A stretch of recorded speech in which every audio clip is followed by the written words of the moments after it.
Oh, hey, what's going on, guys? Here we are again for another episode of Those Podcast Guys. We are Those Podcast Guys. I'm Cal.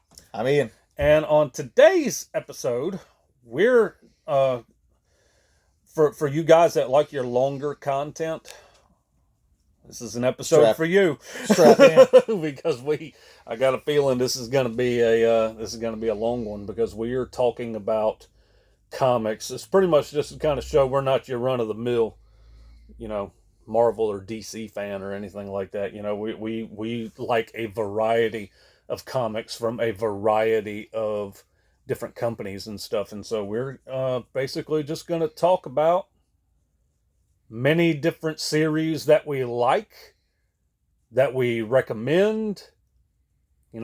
Some of them are done by imprints that are owned by Marvel and or DC, but they're separated enough to where it's like they absolutely just stand on their own. Right. Like they're not part of like the overarching they're they not, have their own universe to say. They're not part of the Marvel or DC universe, even though they may be published by them or by an imprint. Yeah. So that's pretty much what we're going to talk about. And We've got some stacks. I've got a stack of that's that high right now, and mine's a little shorter. But we're not going to talk about each individual volume by itself. We're really just we're going to grab and talk about hey, they did this, and if you're into that, this and all that. And I also got one of these things so that whenever we're sitting here talking about stuff, we're not sitting here just like like models on The Price is Right, Yeah, just sitting there like here's your briefcase that we're just gonna randomly hold out here, or lay on its side and all that. So we got something that can actually display it a little bit. And so I'll open things up with. I will say that I'm not going to jump fully into the story of it, but this is, because I'm a Thor fan, this is issue number 1 of a series called Ragnarok that was done by IDW, and it's written by Walt Simonson, however you pronounce his last name. Both of us big fans of Walt. Yeah. And so... and I'm actually working my way to this series right now. Yeah, and so let's see if I can prop it up right here. Whoa. But this particular series, I have the entire series, individual issues. I also have it in the 3 hardcover volumes. But I've read it from what's so funny. Okay. For those of you who don't know, Cal and I have a sickness, and that sickness is when we love something, we're going to get it in multiple formats. Like 2 of the series that I'm talking about today, I have in single issues and trades and some hardcovers and some black and white collections. Just to give you guys also like a glimpse into that, and you don't know this yet, so I'm about to let you know this. So you guys know that the DC Marvel Omnibus volume that we've talked about in a previous episode and all of that, I did not know that there was a separate volume just for the amalgam stuff. Yeah. And so you had sent me a link to it, and I was like, oh, well, I need that. And so I ordered it and all that. And so now I have both volumes of that omnibus. That's not the thing. You see, the thing is to where it's like this is the type of collectors that we are.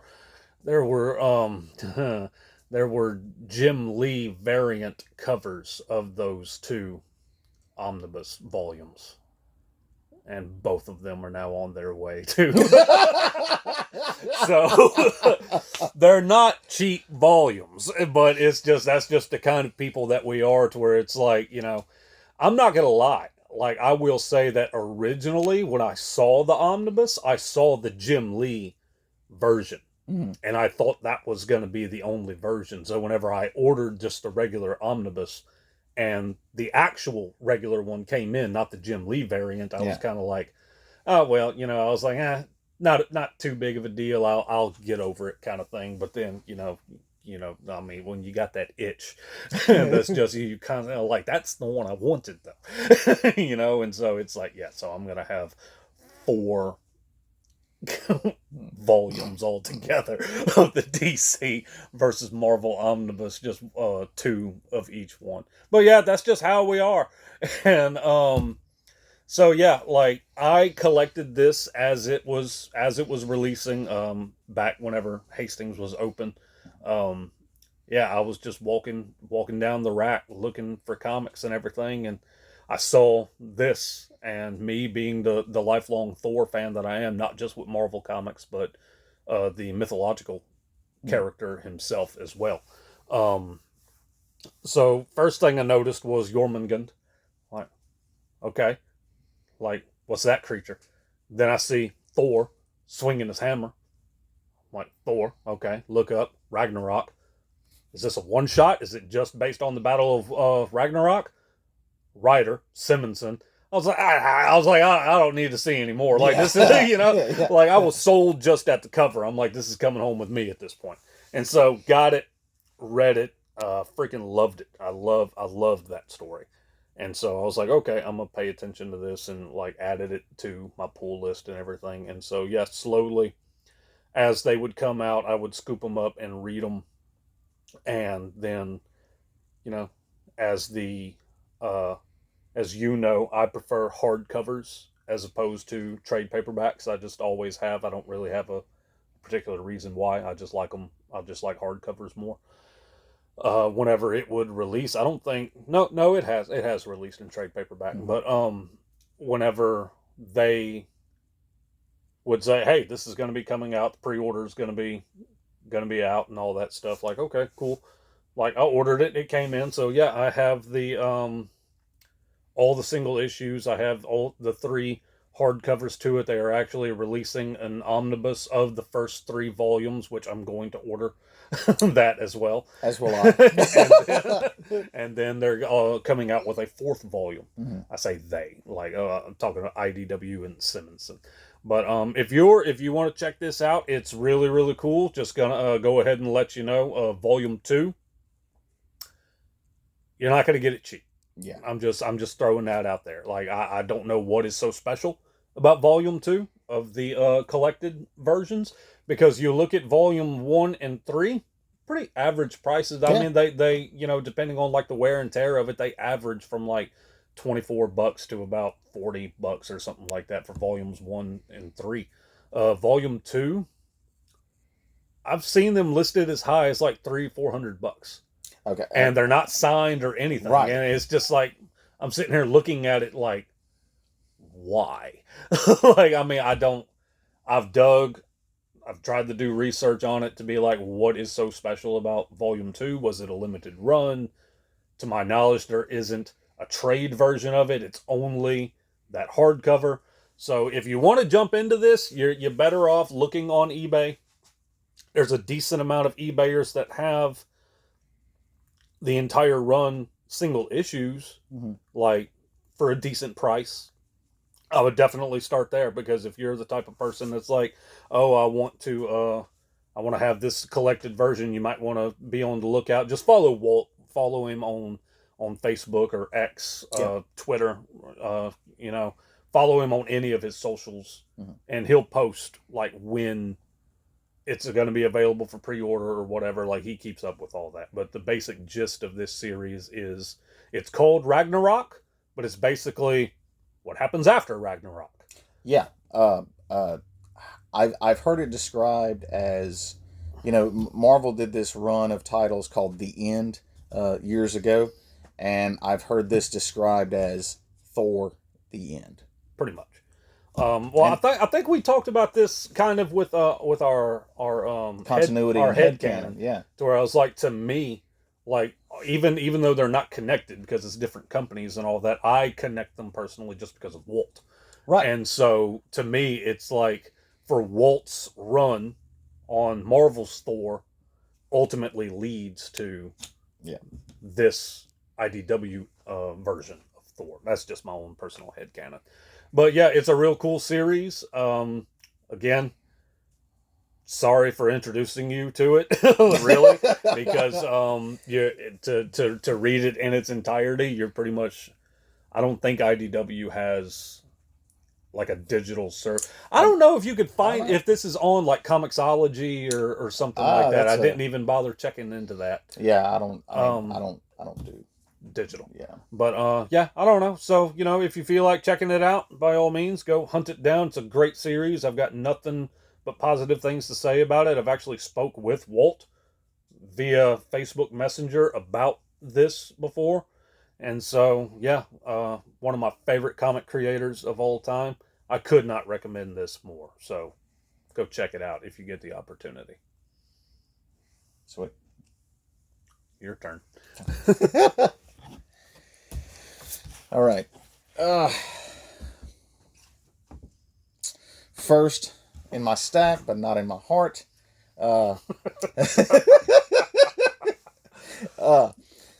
Preacher. If I've been asked numerous times over the years, oh, well, what is this about? Imagine a religious epic if it were written by Quentin Tarantino. So if you're super religious, maybe like, tread lightly. Tread lightly. Yeah. It's all. It's not the most family friendly. It's slightly irreverent, but this is seriously. I want to say the entire run is like 9 volumes. This is the first one. They're readily available. You can get them pretty cheap. But this is one of the most fun and entertaining comics I've ever read. The dialogue is amazing. The characters are unforgettable. Just one of the most satisfying endings to a series, and that's something I've kind of noticed over the years. There's been a lot of series and stuff I've read. Great intro, great build up. They kind of miss the landing, with the end. This was extremely satisfying, and there is a TV series out there. It has concluded. I think it's 4 seasons. The first season could be viewed as like Preacher issue 0, because episode 1 of season 2 pretty much begins at the end of issue 1 of this series. So, and you could watch the series.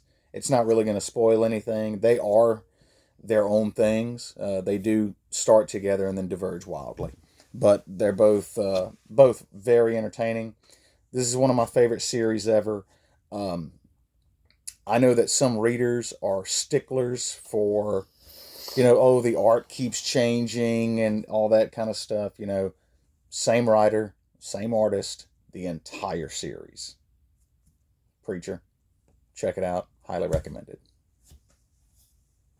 That was beautiful, Ian. Okay, so the next thing that I'm going to talk about is not really a particular series. It's just to kind of bring people up to speed about it and all of that. And that some people don't know that there are certain like series and things that originated from movies and all of that. And so this is Aliens. This is the 30th anniversary to the original comic series that they did. Obviously, the series came out after Cameron's Aliens and all that. And this just, like, I want to say for the longest time it was kind of considered, it was canon into like Alien and then Aliens, and then it's like the comic universe. But then even though they continued doing things with the movies and all that, like the movies themselves was considered all canon to each other, but like Alien 3 and all that completely disregards like the comic stuff and all that mess. But yeah, there's a lot of people that I've spoken to that whenever I mention things about like Aliens and all that. They're like, well, I didn't know it was based on a comic. I'm like, well, it's not. But like, there are comics that were born from the franchise. And yeah, like, I personally love the original series, and I have an entire box of other trades of Alien stuff that's out there. That's like somewhere over there in this room. But Aliens, like, Aliens is one of my all-time favorite franchises. Like, I'm aware. Yeah. I have collectibles, I've got comics, I've got books, I've pretty much got every single novel/novelization that was written of the Alien franchise. I have it in some capacity. Like, I either have it single volume, I have multiple omnibus volumes of like, that's like 3 or 4 books combined into one. Like, I freaking love the Alien franchise. And so, yeah, like, I highly recommend jumping into Aliens, the comics, in some capacity. And if you don't really want to, like, there's something out there for everyone whenever it comes to Aliens, really, because they've crossed over multiple times with different organizations and all of that kind of stuff. So originally the comics were done by Dark Horse. And Dark Horse has taken a hit as of late with their library of stuff, because for those of you who are unaware of it, the Mouse purchased Fox, which Fox is the ones that owned the right, like, film-wise and all of that kind of stuff, and they were licensing the comics out to Dark Horse.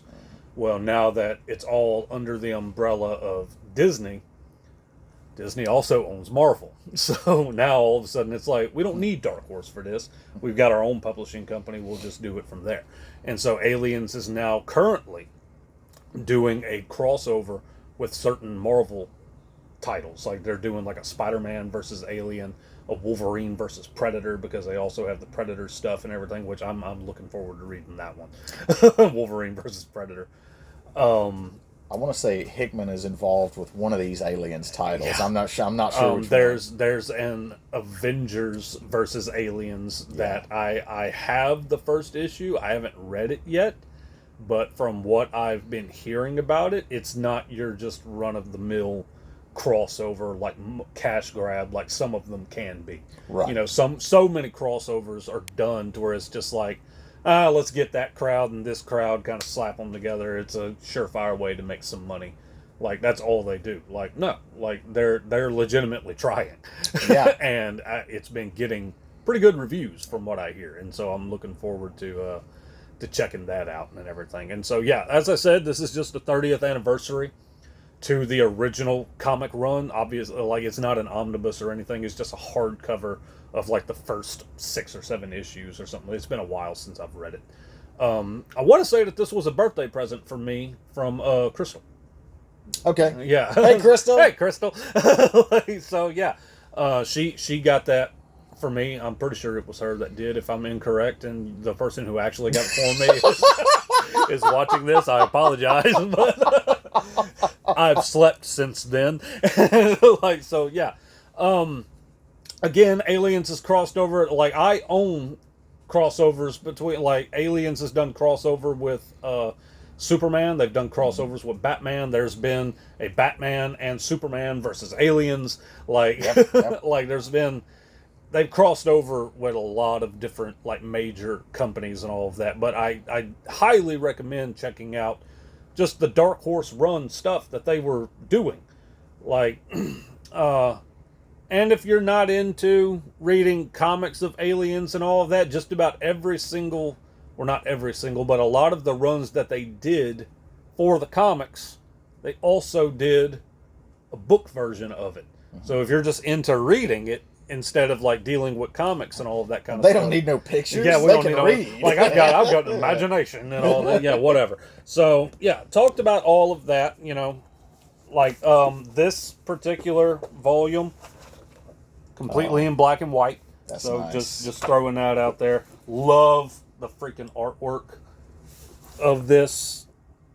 So, yeah, very much recommend that. And I wanted to talk about that. I'm not going to jump too deep into this one, but I also have this right here to talk about.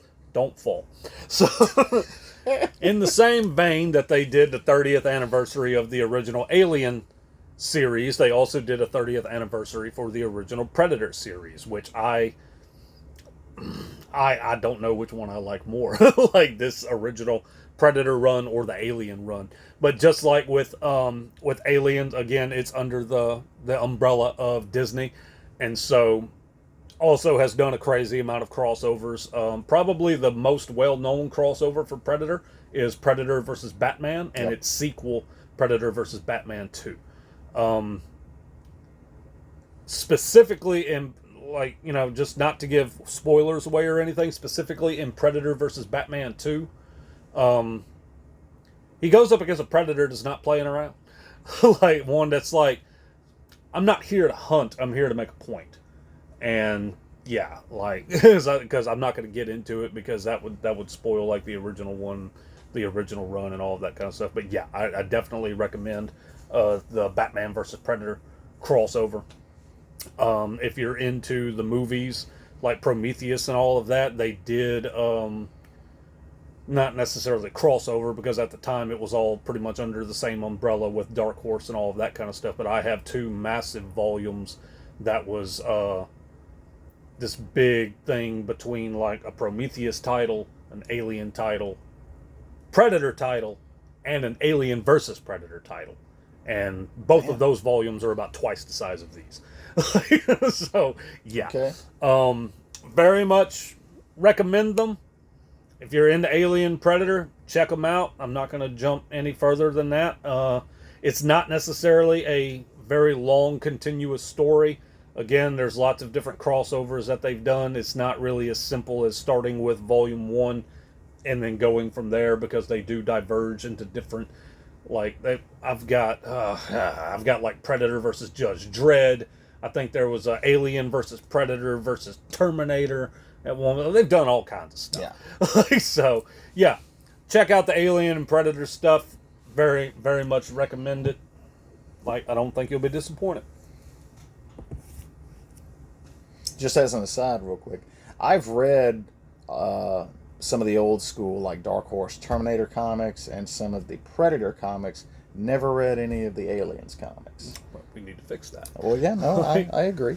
That and any Sam Keith fans out there, some of the earliest work of Sam Keith's career was for the Aliens comic. So.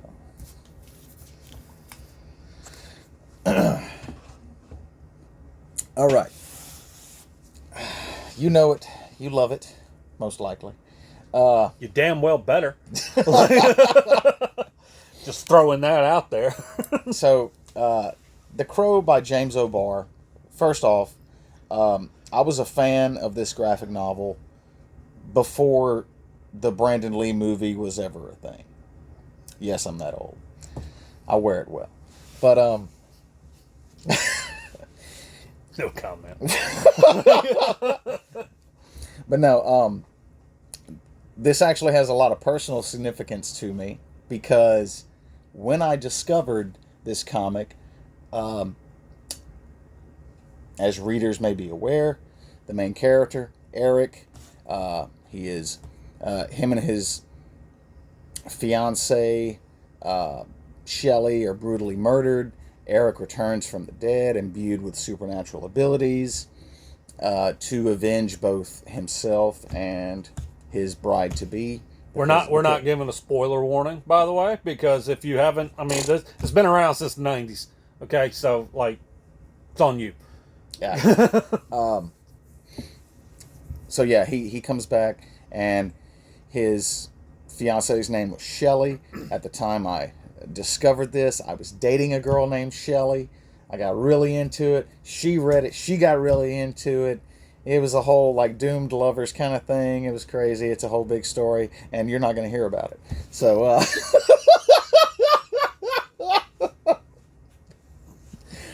but no, for those of you who don't know, whenever James O'Barr wrote this story, it wasn't that anyone was murdered. If I remember correctly, it was a girl that he was dating, and she unexpectedly died. And he, of course, was filled with existential rage, and he channeled that into this story. And this story also, because the various chapters, they have like epigraphs, like poetry by Baudelaire, and lyrics by Ian Curtis of Joy Division. And this actually helped introduce me to the music of Joy Division. Also, the look of Eric Draven in the graphic novel is modeled after Iggy Pop of the Stooges, who was in the second Crow movie. So, but yeah, and I actually recommended this to you years ago because I was like, for those of you who don't know, Cal, he's getting a heck of a lot better about it these days, but there was a time you were not crazy about black and white comics. And I don't really have a reason why. I just don't. I think so. I think it works well with certain titles, and yeah, I just wasn't crazy about black and white. Have no problem with black and white films. It was just something about comics. I just very much, if I saw it was black and white, I was like, I don't want nothing to do with that. But I remember recommending this to you, and I was like, this could only have been published in black and white. Mm-hmm. It's very stark, and I feel that very much lends itself to not just the storytelling, but to the appreciation of the art. I mean, the passion that James O'Barr put into this leaps off the page. This is one of those like independent, evergreen titles, and there's a reason for that. And if you don't know, check it out. Just a little story that I have to share concerning this was you had not seen the movie, or you had only seen like bits and pieces of it or something. I can't remember what it was, or it had been a while since you watched it. I really can't remember. But whenever you were recommending this to me, like, I knew The Crow with Brandon Lee was based on a comic, but I was also just kind of like, I'm good. I don't need to read the source material. I'm okay with just sticking with the movie, you know. And like, I don't want to say you had like a negative thought about the movie. It was just kind of like, it doesn't hold up to the source material. Right. And for the record, I love the original movie. It also has one of the greatest soundtracks of any movie. But as good as that is, I prefer the source material. But I remember at the time you hadn't seen the film in a while, and so you like, I was talking about the movie to you. You were talking about this to me, and you know, a lot of my stuff comes from Hastings, and so I went to Hastings one day and I saw just the regular version, not this special edition. And it was one of them crazy deals that y'all were doing, like all used trade paperbacks, like $2.99 or something like that, you know. And so I was like, okay, whatever, I'll get it, I'll check it out. It's gonna be my very first black and white comic I'll ever read. If I don't like it, I've lost $3, not a big deal. And so I got it, read it, and very much enjoyed it. Like, the same, it and the movie are the same in name and very basic premise only. Right. Like, there's so much narrative-wise that is completely different between the two. Yeah. Endings are different. Like, you know, I mean, completely different. And, like, really, it's like picture-perfect definition of the movie is based on this. Like, it's not an accurate adaptation of it. And what's funny is that, you know, like, so I read it, and I think it was after the conversation I had with you. I actually went back to Hastings, and I liked it enough to where I saw this special edition, not used or anything. It was just like, I'm gonna get that too, just so I've got them both, you know.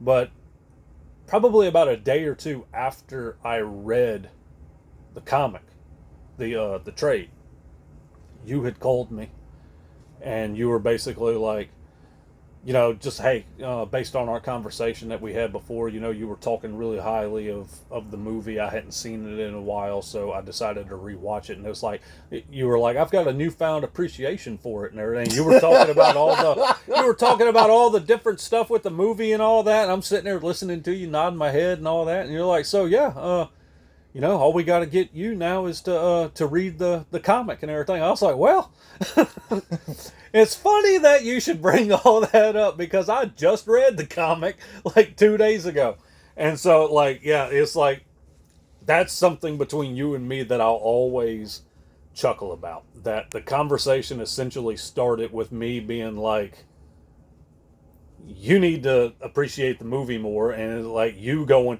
you need to read the freaking comic, to about a week later, We're flip flop. we're flip flopped, or you're like, man, I really enjoyed that movie, and I'm like, dude, this is a great comic, you know. Like, and so yeah, it did help me introduce me to like more black and white comics and everything, and like you and I have talked about before, I don't think it would work in color. No, Well, I mean, so. it would, but it wouldn't have the impact that it did. So yeah, that's pretty much all I've got to say about this. And well, I will close out on one thing. To the haters, the new Skarsgård film is not bad. Chill out. No, it wasn't bad at all. We saw that in theaters, and walked out being like, yeah, we liked it. Yeah, Deal with it. So yeah. Oh wait, that's for your stack. yeah, that's cool. Okay, so this next thing that I'm going to talk about, I've got 2 volumes that I'm going to show off. I'm just going to jump into this one here. So, not so much now. I used to be really big into Valiant. Like, Valiant was this company that was really big, like, in the 90s. I mean, really big. There for a while, like, whenever they came on the scene and slowly grew, they were outselling like Marvel and DC titles. Yeah. Like some of them, not all of them. Right. But you know, so I mean they really, I'm not going to jump into the whole history of Valiant Comics, but pretty much like, you know, they definitely had a rise and fall. So then they just quietly disappear and all that, and so people like, you know, because you read some of Valiant and all that, and so, you know, all we had was just these old back issues and everything that we'd be able to read here and there. Well, then in 2012, Valiant pretty much made this big comeback, and they called it the Summer of Valiant. I can't remember exactly which month it came out with. Obviously, beginning of summer, so it was like May, June, somewhere in that area, and they called it the Summer of Valiant, and they came out with starting everything over, big massive reboot to the universe. Exo Man of War, Bloodshot, Harbinger, like brought back all these titles, and I was just like, I'm scooping up every single one. Like, and so for probably about, I'd say about 2 years, like I read everything that Valiant was putting out, and very much enjoying it. And you know, they did like some big events. It's a very self-contained thing and all that, like, you know, and they did some events that like wasn't necessarily, as one thing I liked about them is that it, whenever they would go to do their event, it wasn't necessarily like, oh well, you know, you got to get this Bloodshot tie-in, and you've got to get this Harbinger tie-in, or this Faith tie-in, and like, you know, you don't have to do all that. It's just like, here's the event, issue 1 through 6. Yeah, there it is. You know, which is how events should be. And but you know, there for a while, Valiant they were doing pretty good. You know, they had like an ongoing series for like each title and all of that kind of stuff. Bloodshot was probably their most popular title, and mostly what people know today because of a certain film, and I'm going to talk about that here in a second. But I real. I mean, I like Bloodshot. Don't get me wrong, but I was also a really big fan of Shadow Man. Like, loved this design for Shadow Man that they did. Like, yeah, I was a big fan of it. This particular trade collects issues 1 through 4 of the rebooted Shadow Man that they did, and they've done. Unfortunately, this is the thing that drives me crazy about comic companies. You and I have talked about this. Is that they would do a run up to like 24 issues, then they end that title. Oh God. Yeah. And the character's gone for a little while. Well, then whenever the character comes back, instead of just, okay, this is Bloodshot number 25 or something like that. Oh no, this is Bloodshot, insert subtitle underneath Bloodshot, issue number 1, brand new series, brand new writer, and they've done that a few times. And so again, that, we talked about that with our, like, the continuity episode and all that. It drives me insane whenever comic companies do that. And whenever they kind of started doing that a lot, it was kind of whenever I was just like, okay, I think I'm just gonna. It was fun. I mean, I don't have anything bad really to say about the early stuff for Valiant, um, like 2012 through about 2014, 2015, something like that. That's about the window that I was reading it in and all that. I don't have a whole lot of negative stuff to say about those titles. What was you about to say? I was going to say I'm more of a fan of the '90s Valiant, and I mean I have a lot of fond memories of reading a lot of Valiant stuff in the '90s. Like you were talking about the design of Shadow Man, I prefer the '90s look. Yeah, Yeah. I mean, like I like the '90s look. I think I've told you this before. I think my favorite character from the early the '90s stuff was Ninjak. Oh Like yeah. I've got like I want to say I have pretty much the entire run of Ninjak single issues. Designed by Joe Quesada. Yeah, like I was big into Valiant whenever Yeah. I don't know what it was about it. Whenever I was younger, it was just something like, this is different. This isn't. This ain't like Superman or Batman. This isn't Right. like Wolverine. Like, this is something. Like, I don't know. It's like you could just tell this is different. Yeah, yeah, and I think that was also true for Valiant in the '90s. Was they had a different feel, kind of a different look. Mm-hmm. It was still very much a cohesive universe, but you're also not gonna break the bank trying to keep up with it. Mm-hmm. Um. So yeah, most people, like, if you were looking at this particular volume and kind of like, oh, that looks a little familiar and everything, because there was a movie that was done titled Bloodshot, starring Vin Diesel as Bloodshot. Uh, I'm not super fond of that movie. Let me put it to you this way: I was like, they were gonna do Bloodshot. There was talk of, after Bloodshot they were gonna do a Shadow Man, which, with this new Summer of Valiant stuff, Shadow Man ended up becoming like my go-to title. So I was very excited about the potential Shadow Man movie. The Bloodshot movie did not do well, and it's not simply just because people didn't know a whole lot about it. Like, Vin Diesel is still a very popular actor. Like, I don't think there was necessarily anything like wrong with like the marketing or any type of advertising or anything. I want to say like it came out, it was around the time of COVID, and so things wouldn't really, like, I honestly can't remember what year it came out, to be honest with you, but it did not do super well. And pretty much like the whole upstart to this shared universe of Valiant characters that they were going to do like live action movies about was pretty much dead on arrival, because of that movie just did not do super well. Um, just a little while ago, whenever I said I'm not super fond of that movie, it's an okay movie. That's about as far as it goes. Like, I think it's worth a watch. I think if you watched it, you would probably walk away being like, yeah, it was all right. I just can't bring myself to do it. It's Vin Diesel. I'm not a Vin Diesel fan. Okay. Yeah, we're not going to jump into that. Like that jumps into like a Fast and the Furious rant and all that kind of stuff. Like, dude, no, I'm not going there. Valiant, there's lots of different stuff with Valiant.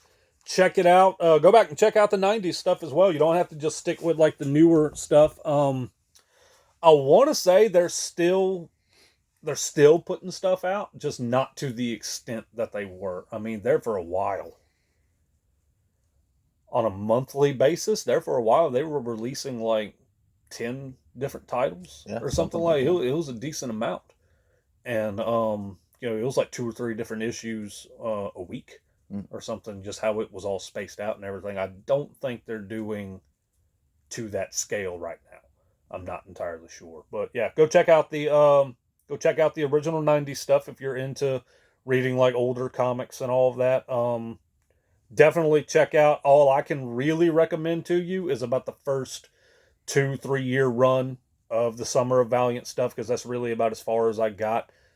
I can't say yay or nay to anything that came after that because I just haven't read it, and I'm just not gonna badmouth it if I haven't had nothing to do with it. So yeah, that's pretty much all I've got for Valiant. Check it out. Okay. I'll say Valiant actually. Okay.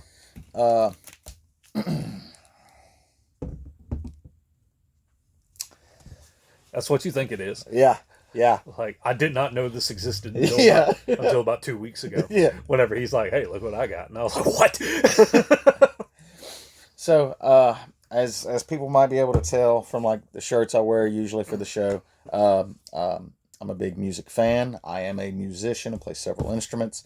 And he plays them well, I'll say. Like, there are certain individuals that's like, "Oh, I'm a musician," and it's like, you can play Mary Had a Little Lamb. Like, you know what I mean? Like, but no, he's good. He's very well. You guys, hey, Kaiju crowd that would listen to my podcast and everything, my opening theme song that I would attach to each of my podcast episodes and all that, him. So there you go. Thank you. Yeah, not a problem. So, yeah, I'm a huge Jimi Hendrix fan. Have all of the original Experience albums and Band of Gypsies and the Woodstock album and Isle of Wight and all that. There was a graphic novel in the '90s called Voodoo Child: The Illustrated Legend of Jimi Hendrix, with art by Bill Sienkiewicz. It's a fantastic read. I highly recommend anybody track that down, check it out. But that's not what this is. This is Jimi Hendrix Purple Haze, issued by Titan Comics, fully authorized by the Hendrix family. And this is a science fiction tale of Jimi Hendrix as an interstellar rock star, giving shows in space. It sounds amazing. Yes, all like right. Somebody, please turn this into a movie. Like, this is, I mean, or at least an animated film. Oh my God, like, that would be amazing. It'd be better animated. Yeah. But like, so yeah, you have Jimi Hendrix in space playing for aliens, playing the guitar with his teeth and crap, and what else do you do whenever you go on space and visiting with alien civilizations? You go on a quest. And that's what this is. So, I heard about this several months ago, and I was excited. Also, a little bit of trivia. Of course, it takes its title from the famous Jimi Hendrix song, Purple Haze. But do you know where Jimi got the title for the song, Purple Haze? The author Philip Jose Farmer, the creator of Riverworld. You remember that? Mm-hmm. Jimi Hendrix was reading a science fiction magazine in the 60s. There was a short story in there from Philip Jose Farmer. And in it was, something, the aliens' ray gun, issued forth this purplish haze or something. And that's where Jimi got the title for Purple Haze. That's pretty cool. I didn't know that. Yeah. That's pretty nifty. Yeah.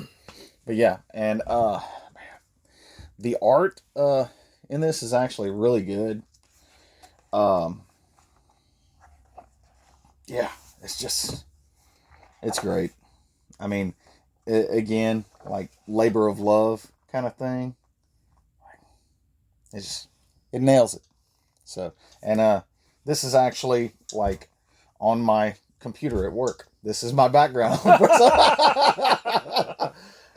Yeah, so check it out. Like I'm going to. I haven't read it yet. Again, I only found out it existed about 2 weeks ago or so, and yeah, I'm definitely going to check it out eventually.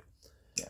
Which I can't remember if we've ever discussed this or not, but eventually, you know, this podcast, we're talking about a lot of comic book related stuff right now, but we're not only going to just talk about comics and things like that eventually. Like, we both have a lifelong love for comics, Mm-hmm. and that's just what we really decided upon doing first. Whenever I first pitched doing this podcast to you, uh, probably about 5 years ago or whatever, was my initial idea was to, with a mutual friend named Tyler, what's up, Tyler, What's up, Tyler? was to do film reviews, but only watch terrible movies. Yeah. Like, you know, and just get our reactions and stuff like that. And so, you know, eventually I settled on doing like the kaiju stuff and everything just strictly an audio podcast. And then finally I had talked about wanting to do a podcast in which we talked about anything like sports, movies, music, whatever. And then eventually I'm like, I kind of need a launching pad. Like, I can't just, you know, episode 1, we're going to talk about comics. Episode 2, let's talk about my favorite concert. Like, you know what I Right, mean? Like, right. you know, like we gotta kind of slowly start branching out and all of that. And since you and I are very fluent in comics and the industry and all of that, like, we'll just start from there. And eventually we'll branch off into like talking about certain movies and stuff like that. And eventually we're going to talk about music and stuff. We're going to talk about like our favorite bands and our favorite like individual solo acts, like just individuals and all of that kind of stuff. We're going to jump into all of that. And so, yeah, very interested in reading that. But okay, so anywho, like all of that aside, the next thing that I'm going to talk about is done by Dynamite Comics. Now, I am a big Zorro fan, and I have been a big Zorro fan. Probably, I know I was in single digits. I don't think it was as early as like Godzilla, Kong, Superman, things like that. So I'll say probably 7, 8 years old. My introduction to Zorro was the old Disney show that was coming out like in the 50s, I believe it was.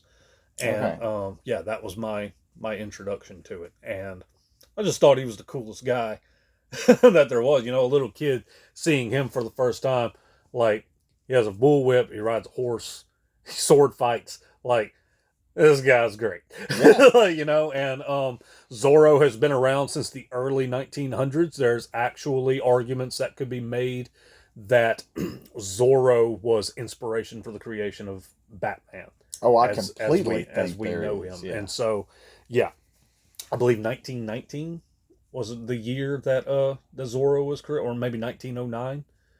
Very, very early on. Yeah. Yeah. And yeah, so I'm a big Zorro fan, and Dynamite Comics had, I don't know if they still put out anything Zorro related, but there for a while they were. So there was a Zorro title, and then this is actually the sequel title called Zorro Rides Again. Um, yeah. If you've seen like the Antonio Banderas film Mask of Zorro, do not watch its sequel. I Like, actually haven't seen the sequel. you're I'm not honest. missing anything. You're not missing anything. Um, like that, you know, whenever that movie came out, that kind of reintroduced a lot of people to Zorro, Mm. and so, you know, probably part of the reason why this the comic series was got kickstarted again, like from Dynamite and all of that kind of stuff. Like, yeah, it's great. Like I don't have hardly like I don't have nothing negative to say about it. Like it was a great series, just regular Zorro and then Zorro rides again. Um, Zorro has not necessarily the character, because Zorro really became like in so many different medias that he's been about, like it just kind of became a mantle that could be passed on to somebody else. It wasn't just Diego de la Vega that was strictly Zorro. Like he would eventually pass the torch on to somebody else. Eventually that person would pass one on. There was a series that Dynamite did called Masks. You ever heard of that? I think so. Alex Ross illustrate. He did all of the covers, I believe, for like the first run. He fully illustrated issue number 1, which I have somewhere. But because sure, Alex Ross's services are not cheap, yeah. So it's like you can stop at one issue, and so like I can't remember who the artist was that continued on, but Zorro is in that title, takes place modern day, and it's just merely like someone else who has taken on the mantle of Zorro. And so yeah, I wanted to talk about specifically with Zorro, just because Dynamite, like if you're a fan of like those old TV series and things like Zorro and all of that, they've also done a few other things as well, and this title is one of my favorites. It's a limited series. It's a crossover with the Lone Ranger, and yes, you were reading that correctly. This title is actually called The Death of Zorro. And this is not, like I know so many people, I used the phrase with you yesterday where it's like, it's comics, death never sticks around. You know what I mean? This was not a cash grab. This was not like, oh, we're just going to introduce something to get people to buy this title, and then by the end of it reveal like, for whatever reason, like it doesn't count or something like that. Like, no. Spoiler alert. It's in the title. Zorro dies. Like, this is pretty much like the end of like Diego de la Vega's run as Zorro. And it's basically the Lone Ranger is trying to find out what happened to him. And by the end of it, spoiler alert, new mantle, like somebody else takes up the mantle of Zorro. It's a fantastic series. Just the cover alone should sell you because it looks pretty awesome. But yeah, also done by Dynamite. Dynamite has a very long run on the Lone Ranger. So if you're into Western comics, there was a time that Western comics was pretty much like the highest selling types of comics that were out. I mean, it's very early on, really before a lot of superheroes really jumped onto the scene or anything. But like Western comics used to be super, super popular. Oh yeah. And Dynamite still deals with like Western comics and everything here and there. And so wanted to talk about those, to also jump into this because it is also still Zorro related. This is a Django and Zorro crossover. And this was a cross promotion thing done between Vertigo and Dynamite Comics. Django Unchained, the Quentin Tarantino film. It's a great film. Yes, it is. He wanted to do a live action adaptation. Dude, that would have been amazing. Copyright stuff dealing with Zorro, it's very, very muddy. The character itself, I believe, is in public domain. Mm. But it's kind of like in the, you and I have talked about in the vein of like King Kong. Mm. King Kong, the original 1932 novelization, is in public domain. So therefore the character is in public domain. But you can't, because he was never actually called King Kong in the original novel, no one can call him King Kong outside of the original novel. Right. Like, that's the reason why in the whole, like, the Monsterverse stuff and everything, he's strictly referred to as Kong. And the closest that we came to that was in Skull Island, whenever John C. Reilly's character says, "That's Kong. He's king around here." It was like, we see what you did there. So, yeah, Zorro is also very, muddied in like public domain copyright stuff and everything. And so I think like even though the character itself is in public domain, is just how copyright junk works. I think film rights is kind of shared between other companies or something like that. So it's basically like, yeah, a movie's not going to happen kind of thing. Yeah. And like, it is this big old thing. But Dynamite has the comic book copyrights. And so that's why it was a crossover with Dynamite Comics. And this is considered to be the official sequel. Like, I mean, it says it plain as day on the cover. This is not like, oh, it's only canon. Like, if there was going to be more like, no, it's Django Unchained and then Django Zorro. That's part one, part two. That's how Quentin Tarantino views it. Like, this is the official sequel to that film. And so, yeah. I mean, good enough for Tarantino is good enough for me. I mean, hey, love him or hate him. I'm very split when it comes to a lot of his work, but what I do enjoy, I very much enjoy it. Okay. But what I don't enjoy, like no. But no, I do like Tarantino, like as a person, at least, creative side aside for a lot of the stuff that he's created. But yeah, Dynamite Comics, does Zorro, Lone Ranger, official sequel to Django Unchained, and all of that. Check out some stuff from Dynamite if you're a big fan of like Zorro, Lone Ranger, any of those old classic like TV series and things like that. The whole reason we're doing this episode is to showcase that there's so much more out there than just Marvel and DC. Yep. And superheroes and stuff like that. Like, I mean, there might be people right now that's like had no idea that Zorro had comics. Right. There's people that have no idea. Like, they could have loved Django Unchained, had no idea that there was an official sequel in comic book form.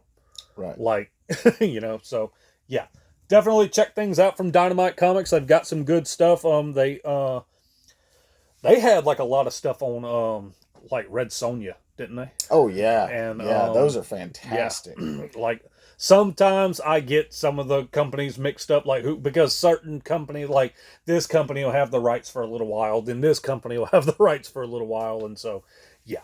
But definitely check out some stuff from Dynamite. They've got a decent amount of stuff. Oh yeah. All right, this might take a minute. Yeah. Okay. All right. That's a big stack. Yeah. So,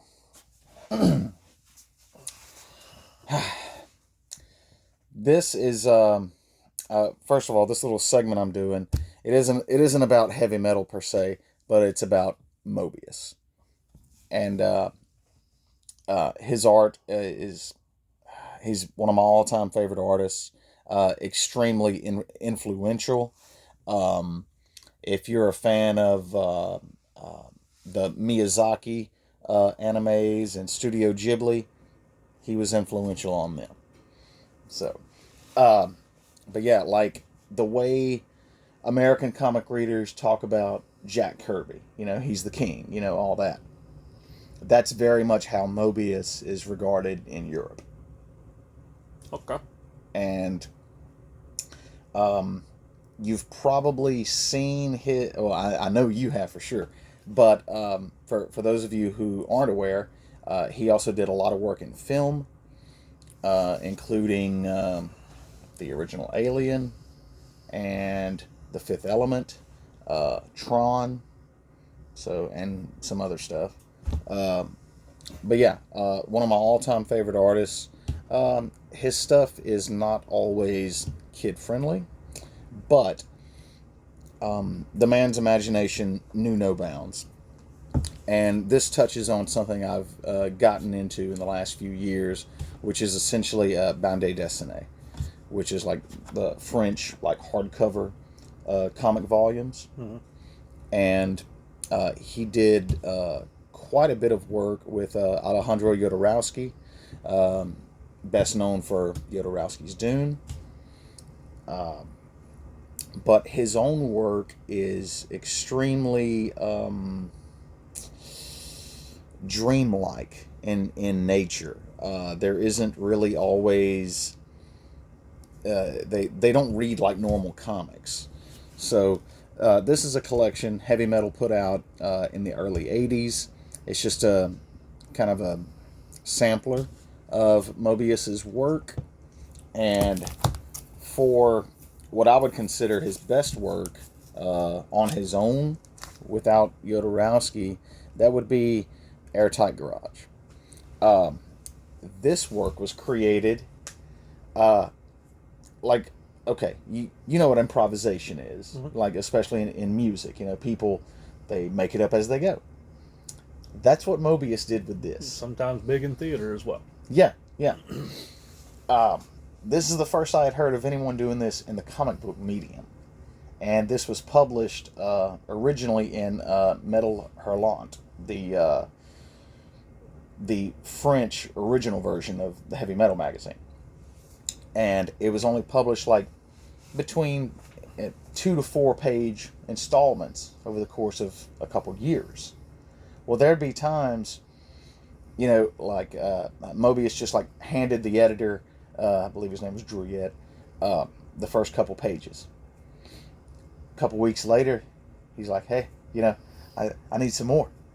He didn't remember what he did. So he like got a copy of the magazine, had to reread, and just like, oh, okay, you know, and kept going. And his goal was to, like, after that, he didn't really read the previous installments, and he was almost seeing how far can I go from memory, and how can I like set little pitfalls and traps for myself while still avoiding those things and keeping this whole thing moving. And this is one of the only comics I've ever read that it seems recursive and like self-referential in nature. And I don't mean like breaking the fourth wall like Deadpool. It's almost like this thing seems like self-aware of its own universe at times. It's unlike anything else I've ever read. But yeah, Airtight Garage. This was originally published in English by Epic, which was an imprint of Marvel at the time, both in single issues and in a trade paperback that was roughly this size. The trade paperback goes for about $100. The singles you can probably get for a little cheaper. It's only 4 issues. And the sequel to Airtight Garage is The Man from the Sagiri. Unfortunately, this is kind of spread out over a few different titles. This is the only collected version of like the first half of it. And the second half is contained in Mobius Comics. Different title, different publisher. Such is the plight of Mobius fans, especially English-speaking Mobius fans in North America. But yeah, and man, if you're new to Mobius, this title in and of itself was only 6 issues, but it's basically this 6 issues anthology of like different stories of his work and also different approaches. The man was very chameleon-esque in his artwork, also in his subjects. He could go from very like whimsical, cartoony, you know, big feet, you know, kind of stuff, to very serious adult themes, you know. And I don't know, I love the man's breadth, his breadth of work and scope. I love his artwork and his general outlook on life. But yeah, this series, I didn't bring the whole series. I only brought the first 3 issues. Also, he did a ton of Western comics, Cal. Like Blueberry. Yeah. George Lucas is a big fan of Mobius's work, as is the famous director Federico Fellini. And yeah, and there are other tie-ins to the Airtight Garage. This is the Elsewhere Prince. Mobius wrote the story that this was adapted from by the Lafissiere brothers, or the Lafissieres. I'll say that. It's kind of like the Wachowskis, you know. Yeah. But yeah, this is great. And again, for fans of Mobius, the Airtight Garage is literally the centerpiece of all of Mobius's work, in that all of his work can be considered to take place in this one dimension. And the Airtight Garage links all those things together. And also, don't be surprised if when you read Mobius comics, you come across the artist himself on the page.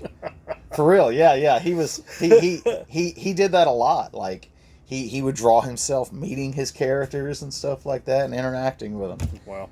Yeah. So yeah, check out the work of Mobius. I highly recommend Arzach. That's Arzach. Mobius's Airtight Garage, and various works by Mobius and Alejandro Jodorowsky, especially the Incal. That's Incal. Cool. Okay, I need to apologize. The reason I was looking down is because, again, this is just the type of collector I am. I was securing some pre-orders from McFarlane Toys. They just recently went live with a 1989 Batman, as well as Christian Bale's Batman from Batman Begins. Oh, nice. And a lot of times they sell out very, very quickly. Today was the day that they went live, and so it just clicked in my head a little while ago. It was like, man, are they live right now? So I looked, and yes, they are live right now. One of them had actually already sold out, just the Batman Begins figure by itself. But it was still available if you bought the 2-pack of the 89 Batman and Christian Bale's Batman Begins. So I was like, oh, what the heck, I'll get that. And so, yeah, that's what I was doing. I was trying to secure the pre-order. I wasn't just trying to be rude. But anywho, so, yeah. Next up that we have is the reason I did it the way that I did a little while ago with like Django and Zorro and everything, was to let me jump into a Vertigo title that I have, because the Django and Zorro was cross done with Dynamite and Vertigo. Now this story right here, I'm gonna open up with, I told you this story. I don't know the status of it, if it's still like a thing, if it's still happening or anything, but there for a while they were talking about making a live action film of this story. This is written by Grant Morrison, so that should let you know it's kind of out there. No disrespect to Grant. No, I'm a huge Grant Morrison fan. But I had posted on Facebook, it's been a few years ago, that like whenever they were just talking about if they were going to do a live action adaptation of this particular work, I made a Facebook post and I said, if you are an animal lover, or if you have little kids and they are saying that they want to go watch this movie, if you see a trailer for this movie, or again, if you're an animal lover and you see this, mainly tell your kids, I'm not taking you to see the movie about the doggy, the kitty, and the bunny. This story will slap you in the face. I'm just throwing that out there. It's called We Three. It's written by Grant Morrison, done by Vertigo. Completely self-contained, as far as I know. I do not believe there was ever any other volumes other than this core story that was done. Without giving any spoilers away or anything like that, these three animals, it is a dog, a cat, and a rabbit. And they're pretty much, as you can see, they're wearing like armor and stuff like that. And they're basically used as government weapons and They're very good at what they do. Like, they've been experimented on. They've had, like, surgical implants done to them. I believe, like, the armor is not armor that they're just simply wearing. Like, it's bonded to them. Mm-hmm. And it's given them a sense. I don't know if it's just the armor or if there's some other devices on there. It's been a while since I've read it. It's not a I'm gonna read this annually kind of story. Like, you know what I mean? Like, they are sentient to the point to where, like, they speak in very, like, broken English and stuff. And they're very aware of the situation that they're in. They're not very happy about the situation that they're in, and so at some point in time in the story, they decide, we're done doing this. And they escape from the government. Don't know your dealings with the government. They don't like whenever things that they have get away. And so then all of a sudden, it becomes a hunt to either secure these three assets, we will call them, or destroy them. And that's basically the story, is they are on the run from the government. It's very bloody. It's very gory. Again, if you're an animal lover, there are some things, because it's other animals. It's not just these three. Like, I know it's called We Three, but it's not just these three. I was elected to read. I meant to lead, not to read. But there are other animals that the government uses to pretty much go after these three. And very bloody fights. I mean, it's not... The artwork is great, and that's bad.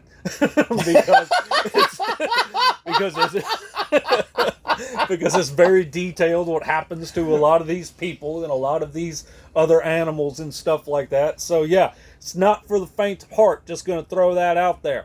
I originally read this just because I'm a massive Grant Morrison fan. There was a time that I just openly told anybody Grant was my favorite comic book writer. Same. It's been a while since I've really done like an internal ranking of like writers and artists and things like that. So I can't really say he's for sure my favorite now, just because I'm not in the same mindset that I used to be whenever I first like encountered him and all of that. He's still in my top 5. Oh yeah, he's still easily top 5 or whatever. But if I had to pick somebody to be my favorite, honestly, I would probably lean towards Walt at this point. Okay. Like, I'm very much more into his stuff now than I used to be. Or really appreciating it more now than what I used to. Mine's probably Alan Moore. But yeah, so that's what had me initially discover this, was just because I was big into Grant. I read like a lot of his Marvel and DC stuff that he had done, and so it's like, okay, I want to branch out. I want to, because he's done a lot of stuff for a lot of different companies and all of that, and so I was like, I want to branch out and see what other kind of stuff he's done, because I believe that Grant is at his best when he doesn't have continuity to worry about. Yes. Whenever he can literally just sit there and be like, this is the story.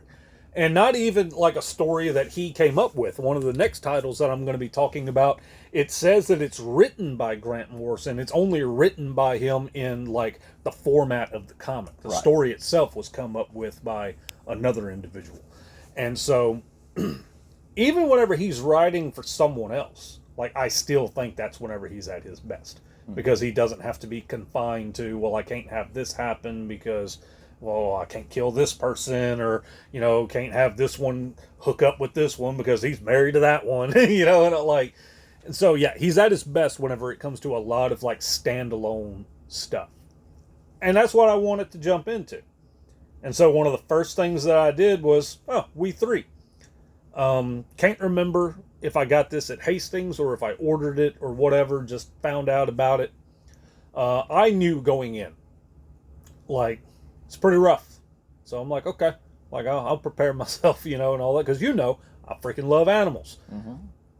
And, like, I love animals to the point, this is not comic book related, but just to let you guys know, at the time of this recording, we are in Louisiana, and we had like an Arctic wave come through Louisiana, And I'm not sure. I didn't check what it was today, but yesterday it got as low as I think 11 degrees, but with the wind and chill factor and all of that kind of stuff, it felt like it was 6, I believe. I believe it. And yeah, I felt it. I had to unload a truck on a forklift in it. It was not fun. But I call it the Kitty Cat Hotel. You've seen it. Mm-hmm. I set up boxes and things on the outside because the neighborhood that I live in, there's a lot of stray cats and everything. Some of them are pretty friendly towards me. I can pet them and everything, and a lot of other ones are just, they know I leave food out there for them, and so they'll come eat. But other than that, it's like that don't have nothing to do with me, kind of thing. And I'm like, I don't care. Just as long as I don't want them to starve, I don't want nothing bad to happen to them. And so it was going to get cold every winter. I set up boxes and stuff, and I shoveled blankets and towels and things in there. And every winter, whenever I go to leave at like 5 a.m. to go to work, sometimes they scare the Jesus out of me because they all just, out of the boxes. But a lot of times, like, you can see them. You see their little whiskers like sticking out of the box or whatever. They're all occupied. So, and I have 4 dogs. But that's just me when it comes to animals. I grew up on a farm and all that, not for butchering or anything like that. We just had farm animals. And I've just always loved animals my entire life. And so I knew going in, like, this was going to be rough. Like, it's hard to see animals, like, in movies, cartoon show, anything, like that. It's hard to see animals get messed up because a lot of times you associate that with your own animal. I'm not going to jump too deep into it, but there's a film out there called Togo. I've told you about this. We watched it. I was familiar with the story of Togo. If you're familiar with the story of Balto, wad it up, throw it out. It's a lie. So, like, he knows. I'm very passionate about this. Like, Togo is the hero of that run, not Balto. But anywho, they made a movie about it in 2019. It's on Disney Plus. Stars Willem Dafoe. So go check that out. We watched it, me and my wife, for roughly the final half hour of that movie. Emily was just losing it. I can see that. I mean, just squalling like there's no tomorrow, telling me pause the movie. She's crying so hard and having to like blow her nose and all that kind of stuff. And I'm not gonna lie, it was tough for me to watch too. And as he turns away to wipe his face. Like, and we both talked about it afterwards, because it's like you can't help but like put yourself in that situation and imagine what you would do if your pet was going through that, or if you had to witness your pet go through that. And that's what was tearing us up. And so, yeah, it can be tough. This is a tough one, not gonna lie. So if you have a hard time, like, seeing animals go through it pretty rough in movies, or, I mean, there's a whole website called doesthedogdie.com. Have you ever heard of that? No. There's a website, and I've used it. What? If there's a movie, just to get you ready, if there's a movie, animated, live action, whatever, and you see a dog in it, you can pause it, go to this website, and it's called doesthedogdie.com, type in the name of the movie, and it will let you know how many dogs are in the film, if they die, how they die, the timestamp of when they die, just to give people, like, here you go. I'm not making that up. So, yeah, if you weren't aware of that website, you're welcome. But again, doesthedogdie.com. This is not sponsored by that website in any way. I'm not affiliated with doesthedogdie.com in any way. I'm just throwing it out there, some free advertising for them. But anywho, yeah, it's a tough read. If you have a hard time watching animals get treated bad, just throwing that out there. But if you can get through that and you genuinely with all of that said, genuinely want to read a very good, like, compelling story, check it out. Like, I do recommend it. Do you have anything you want to add to it, or have you ever even read this? No, I no. I was actually going to ask if I could borrow and read it. Yeah, okay. I would also recommend some other standalones by Grant Morrison. The Invisibles, which is top 5, one of my all-time favorite titles. I didn't bring it just because I was bringing a lot of stuff today.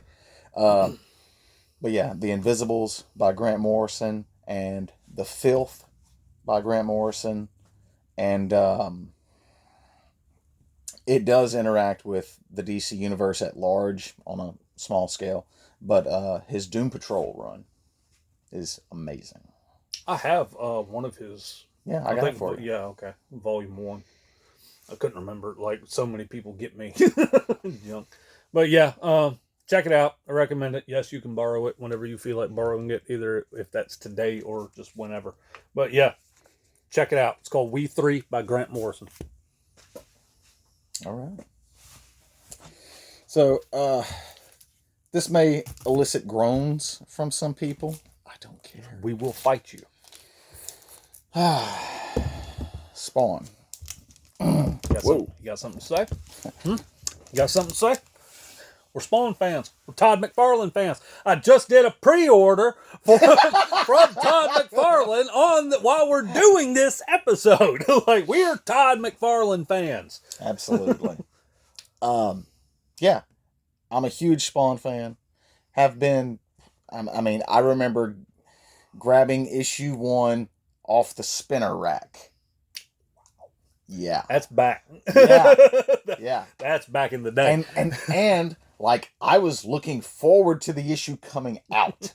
So, yeah, I've been a fan of the Todd Meister since well before Image was a thing. But yeah, I'm also a big fan of various, religious mythologies and stuff, and that is completely like the sandbox that McFarlane plays around with. Yeah, it's dark, it's gritty, it's fun, it's ridiculous. Not family friendly. Yeah, correct. Not family friendly, just throwing that out there. Yeah. But, yeah, and I mean, you got to hand it to the guy. The title's been going for over 30 years now, and still going. And is still one of the cheapest titles, price point, single issues that is published today. Because Todd makes a point, like, he wants to keep comics affordable. He wants comics to continue as an art form. And he has taken the steps within the past year, 2 years, of really expanding the Spawn universe to include Gunslinger Spawn, The Scorched, there's a new Sam and Twitch title, and hopefully, knock on wood, we'll see another Spawn movie one of these days. But yeah, now, you may be a little iffy on, do I really want to jump into a title that's been going for over 300 issues? Well, there are numerous ways to catch up. One of those ways are these volumes here, the Spawn Origins volumes. I've got volumes 1 and 2 here. They're pretty thin and very well priced. Each one's about $10. Covers several issues. I will interrupt you and just say that I had very little dealings with Spawn all my years of reading comics. And whenever I kind of was like, okay, I want to jump into Spawn, he suggested the Origins collections, and I have about the first 5 or 6 volumes of the Origins collections. I will say that's a good way to jump on. Just Spawn Origins collection, volume 1, and go. So I will say they are a good way to jump on, because it's the way I jumped on. Yeah. Also, this is issue 200 here, issue 250 here. They're up to around like 360 right now. But yeah, I want to say the comic is still like $2.99, $3.99 a month, and you can't beat that these days. Oh no, especially because the big two they throw out like they're just regular. Yeah, it's $5.99, like $4.99. Yeah, Yeah, yeah. So and yeah, that's just their regular ones. Whenever they come up with like a special, some kind of special edition or whatever, you can pay as high as like $8.99 or $9.99 for a single issue done by right, Marvel or DC at this point. right. And Todd is not one of these guys who puts out the polybag, glow in the dark, blah blah blah blah. He's not a gimmicky kind of guy. No, like the most gimmicks there are for any Spawn comics are variant covers, and I would argue that most of those are pretty much in equal supply. I can't think of any variants that are just like stupid expensive. I mean, you might have some here and there, Yeah. but for the most part, Spawn comics are very affordable, except for maybe from between one issues 165 to about 220. And for some reason, like the print run was lower, and for single issues collectors, those have jumped up. But again, you can buy That's resale value. right.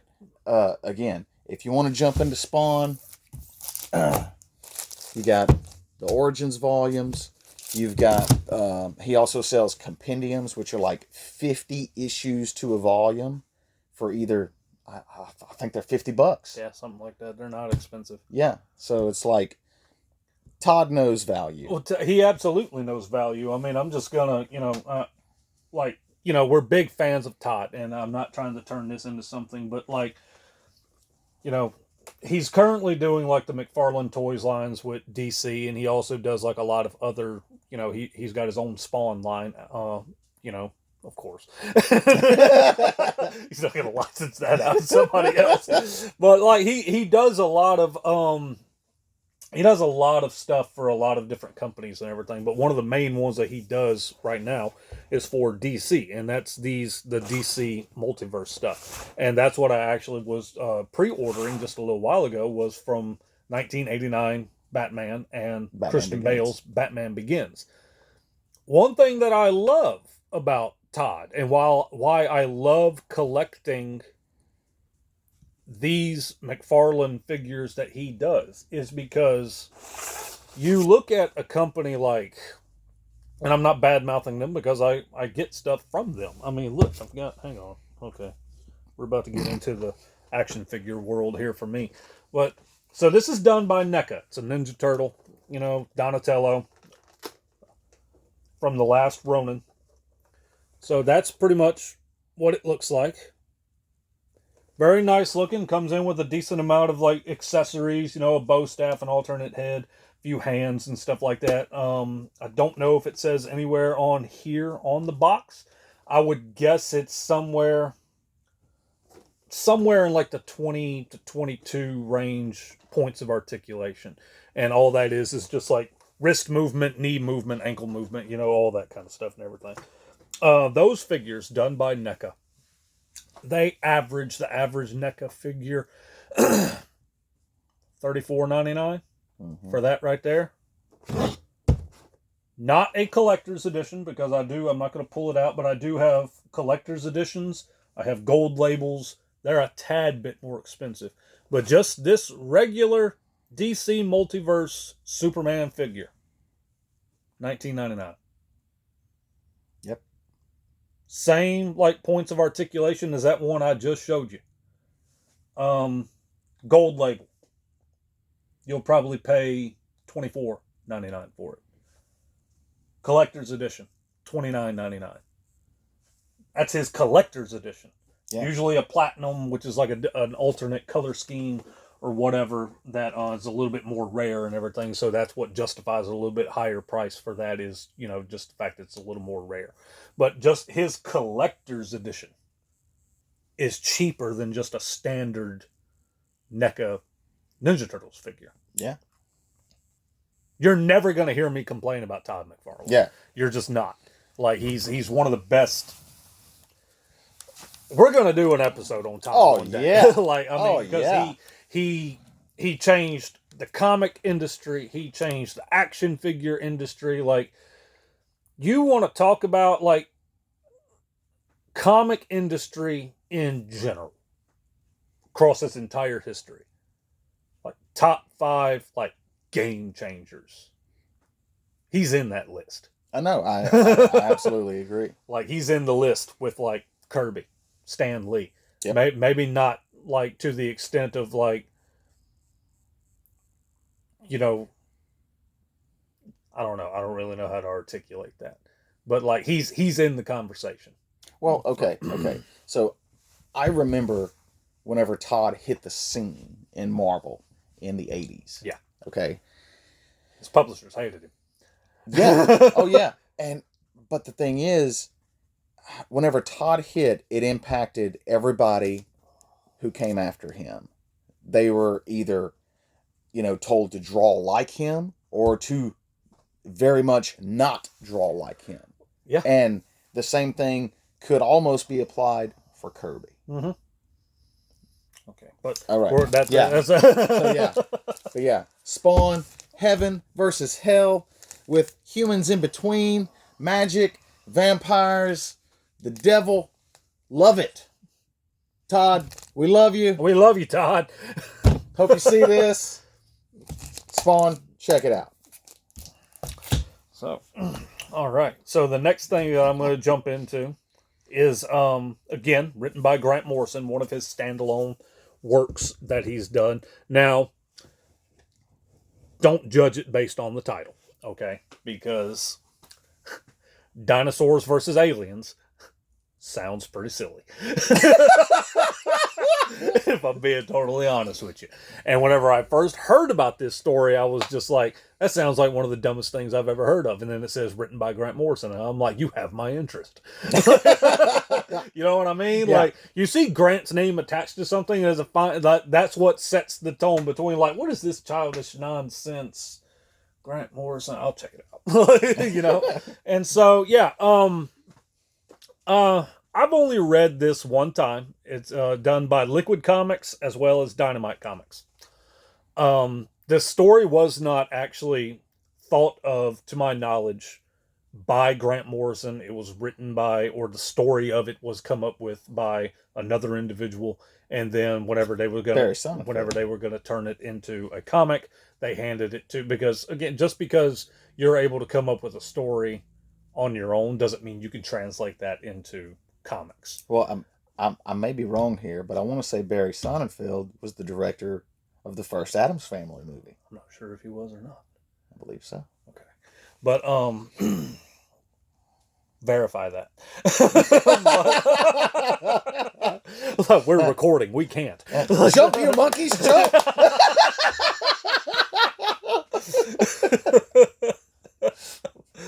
But yeah. So I checked this out.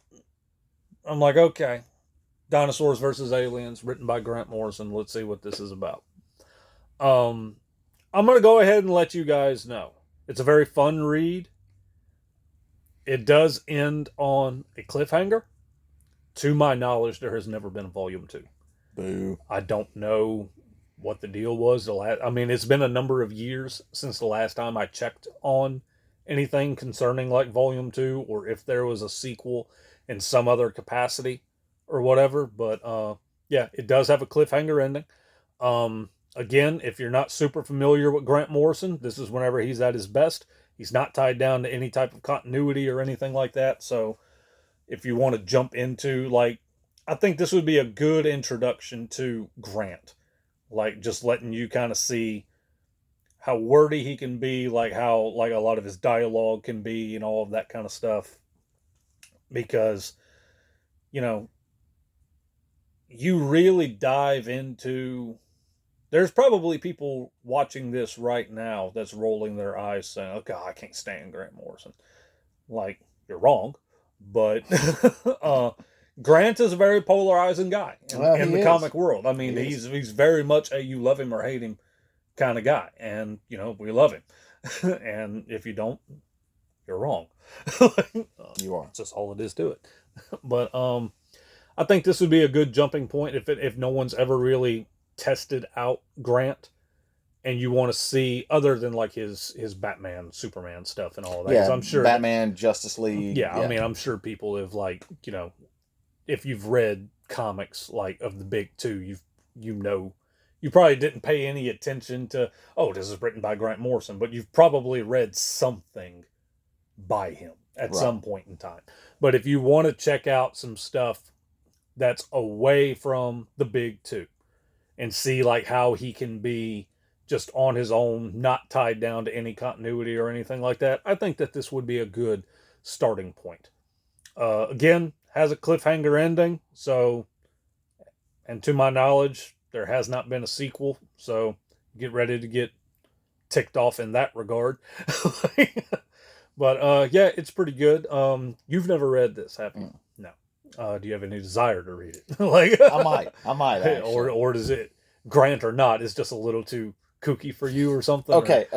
So I've been aware of this title for years, but at the same time, for years, this title gets jumbled up with Cadillacs and Dinosaurs and Cowboys versus Aliens in my mind. Like those three revolve. Okay. I mean, you can understand why now. I'm not gonna lie. I have familiarized myself with Cadillacs and Dinosaurs. I was a fan of it at one point in time. I have never watched Cowboys versus Aliens because it's just a little too goofy for me. Like, that's just me. What? But, yeah, I've never seen it. I don't have a desire to see it. But I can see why they would all three of them kind of be just a revolving door of which one are we talking about today? Like, which alien themed whatever. Yeah. But yeah, check it out. If not, I completely understand, because again, like me, Grant is what sold me on this. So if you're looking at this right now and you're not familiar with Grant Morrison, he's not really a selling point for you. You could probably be looking at this and being like, the aliens are going to obliterate the dinosaurs. Like, well, what are you talking about? And how in the world, like, is there an army of dinosaurs? I'm not telling. You're going to have to read to find out. So that's just all it is to it. But yeah, it's a good story. Check it out if you get the opportunity. Cool. All right. This is a little different. Like a Velvet Glove Cast in Iron by Daniel Klaus. Like a glove. For any of you late 90s, early aughts indie film aficionados out there who may be familiar with a certain film called Ghost World with young at the time Scarlett Johansson, Daniel Klaus wrote the graphic novel that movie's based on. He doesn't really do superheroes. He's known for, like Twin Peaks meets Slice of Life kind of stuff. Okay. Or he'll take an innocent premise and completely turn it on its ear. That's very much what this is.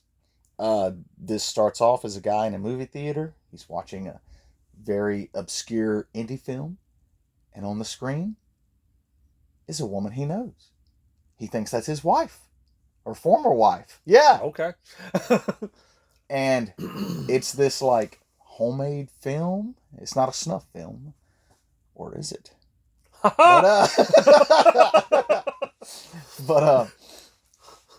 So the world may never know. So he goes to the guy running the projector, and he's like, "Hey, where did you get this film?" And the guy's like, "I don't know the name of the guy. I just know where to show up," and he drops the stuff off. So it's almost like this black market kind of thing, and then it becomes this unraveling, multi-tiered conspiracy. You have human-animal hybrids in here, and mythological creatures, and cults, and yeah, it's a lot of fun. Sounds like if you're into the X-Files, you might be into this. Exactly. Yeah. I'm really glad you said that. Like, if you're a fan of X-Files, if you're a fan of the Twin Peaks or the work of David Lynch at all, if you're a fan of M. Night Shyamalan or Wayward Pines, here you go. I'm going to go out on a limb here and assume it's not very family friendly just because of what I'm staring at right there. That is correct. This is There's a nude man on the back. And I just now noticed this. So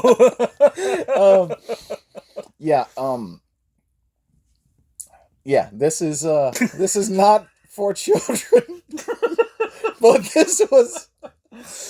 this was originally serialized in an amazing anthology comic from the 90s called 8 Ball, completely by Daniel Clowes. That can be found by Fantagraphics Books. It's a fantastic series, one of my all-time favorites.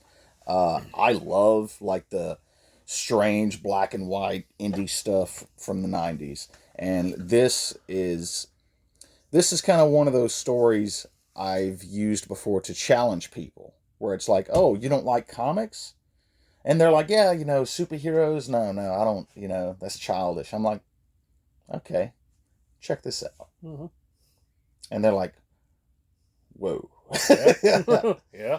So, yeah, like a velvet glove cast in iron, very much still in print from Fantagraphics Books. One of my favorites. Check it out. Okay. So this next batch that I'm going to talk about, I'm actually just going to... It's talking about, like, a genre overall, really. But I'm going to just kind of alternate between, like, 5 different volumes of stuff that I have here. We haven't talked about this particular company yet. Oh, that's true. Yeah, so this one be nice to get into. So, the kaiju crowd that's been following me since 2020 should have known that I was going to be talking about, especially because, like, I'm wearing my logo and I'm wearing a kaiju shirt. So, you guys probably knew that some kaiju stuff was coming because I've talked about this on my audio podcast numerous times. This is done by Boom Studios. I briefly mentioned King Kong earlier in talking about like a lot of his copyright stuff and everything, and because he's so muddied in copyright, public domain stuff and everything, Marion C. Cooper originally, he came up with the concept for King Kong. There was the novelization for it and all of that. Well, then whenever the movie came out in 1933, RKO is what did it at the time, but like Universal owns the rights to it now at this point and everything. And it was one of them deals of like, we have the thing that you made. And Cooper was never able to get it back, pretty much. And it was just this constant battle between him and the studios. And it was like, I think it was at one point, like during the 60s or something, where... No, I really can't remember off the top of my head, but I mean, it went as far back as like, Universal pretty much is like, we have the copyrights to this. And what really kind of brought it all to a head, believe it or not, was Nintendo. Whenever they created Donkey Kong. Okay. And they tried to sue for like copyright infringement, saying that people were going to confuse the giant ape that had Kong in its name, and we don't want it confused, kind of thing. And so it went to court and all of that. And it was this big ordeal, and dealing with all the stuff like court-wise and all that is pretty much whenever it kind of got discovered that the copyright to the original 1932 novelization to Kong that came out before the movie was never renewed. My dogs are barking now. But it was never renewed. And so, therefore, it's in public domain. And so now it's like, Nintendo's over here like, oh, we based it on that. The details may be a little, like, I may not be fully getting a lot of the details right, but very, very basic layman's terms, that's kind of what happened. And so the Cooper estate has basically not been okay with the fact that they don't have Cooper's legacy in their control, kind of thing, which the original movie is going to enter the public domain in 2029. Really? Yes. Okay. And so they will then, like, I'm just going to throw out there, like, this is how copyright stuff works. If you're not super, I'm not going to delve into it too much, but if you're not super familiar with, like, copyright stuff or anything, is that in the 1932 novelization, King Kong is up at the top of the Empire State Building. He sees a plane, like, he's trying to protect Anne. Mm. He leaps at one of the planes. Like, I can't remember if he actually hits it, destroys it, or whatever, and then he falls, and that's how he dies. In the version that everyone is familiar with, he is shot by the planes, and he falls to his death that way. Mm.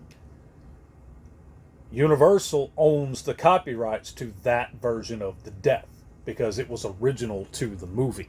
Right. So therefore, if you do anything concerning Kong, like, and it's going to be like, the public domain version and all that, you cannot have him die by being shot at the top of a building.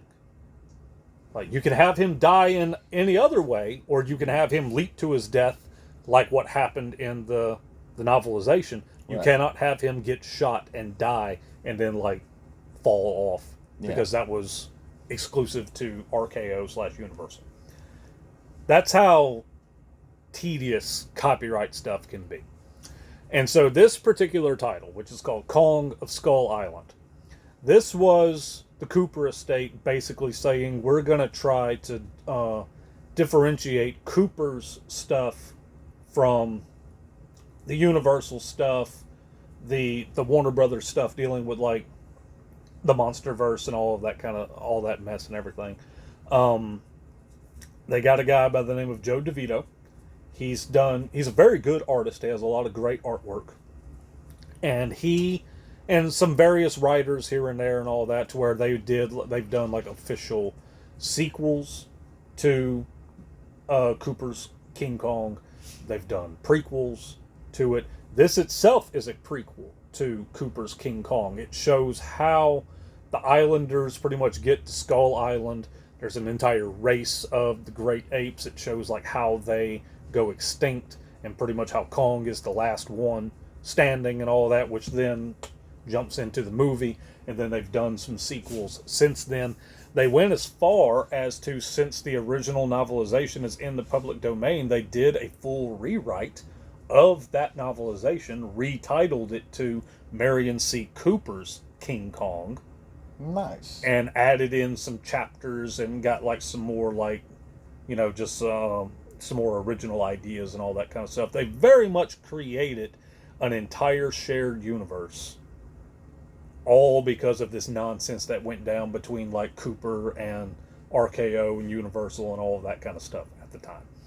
And I don't know, I haven't checked on it. The news is probably about 2 years old at this point. The last I had heard, they just very recently signed something with Disney Plus, in which Disney is going to be adapting, like, this little universe that they've created and everything. And I'm very much looking forward to it, because I know, like, the kaiju crowd knows this. Like, I'm a big Godzilla fan. I'm an even bigger King Kong fan. And I'm very, very happy that Kong is starting to get more spotlight and everything, like, just in the media and all of that at this point. But yeah, it's a very, very good good series. But, this is done by Boom again. But if you're not into King Kong, because there's a lot of people that, they're just like, we don't care for Kong. There was a lot of people that was very mad that in Godzilla vs. Kong, as well as Godzilla X Kong, Kong was pretty much the kaiju that got the most spotlight and all that kind of stuff. I mean, Godzilla's only had 30 plus movies, let Kong have 2.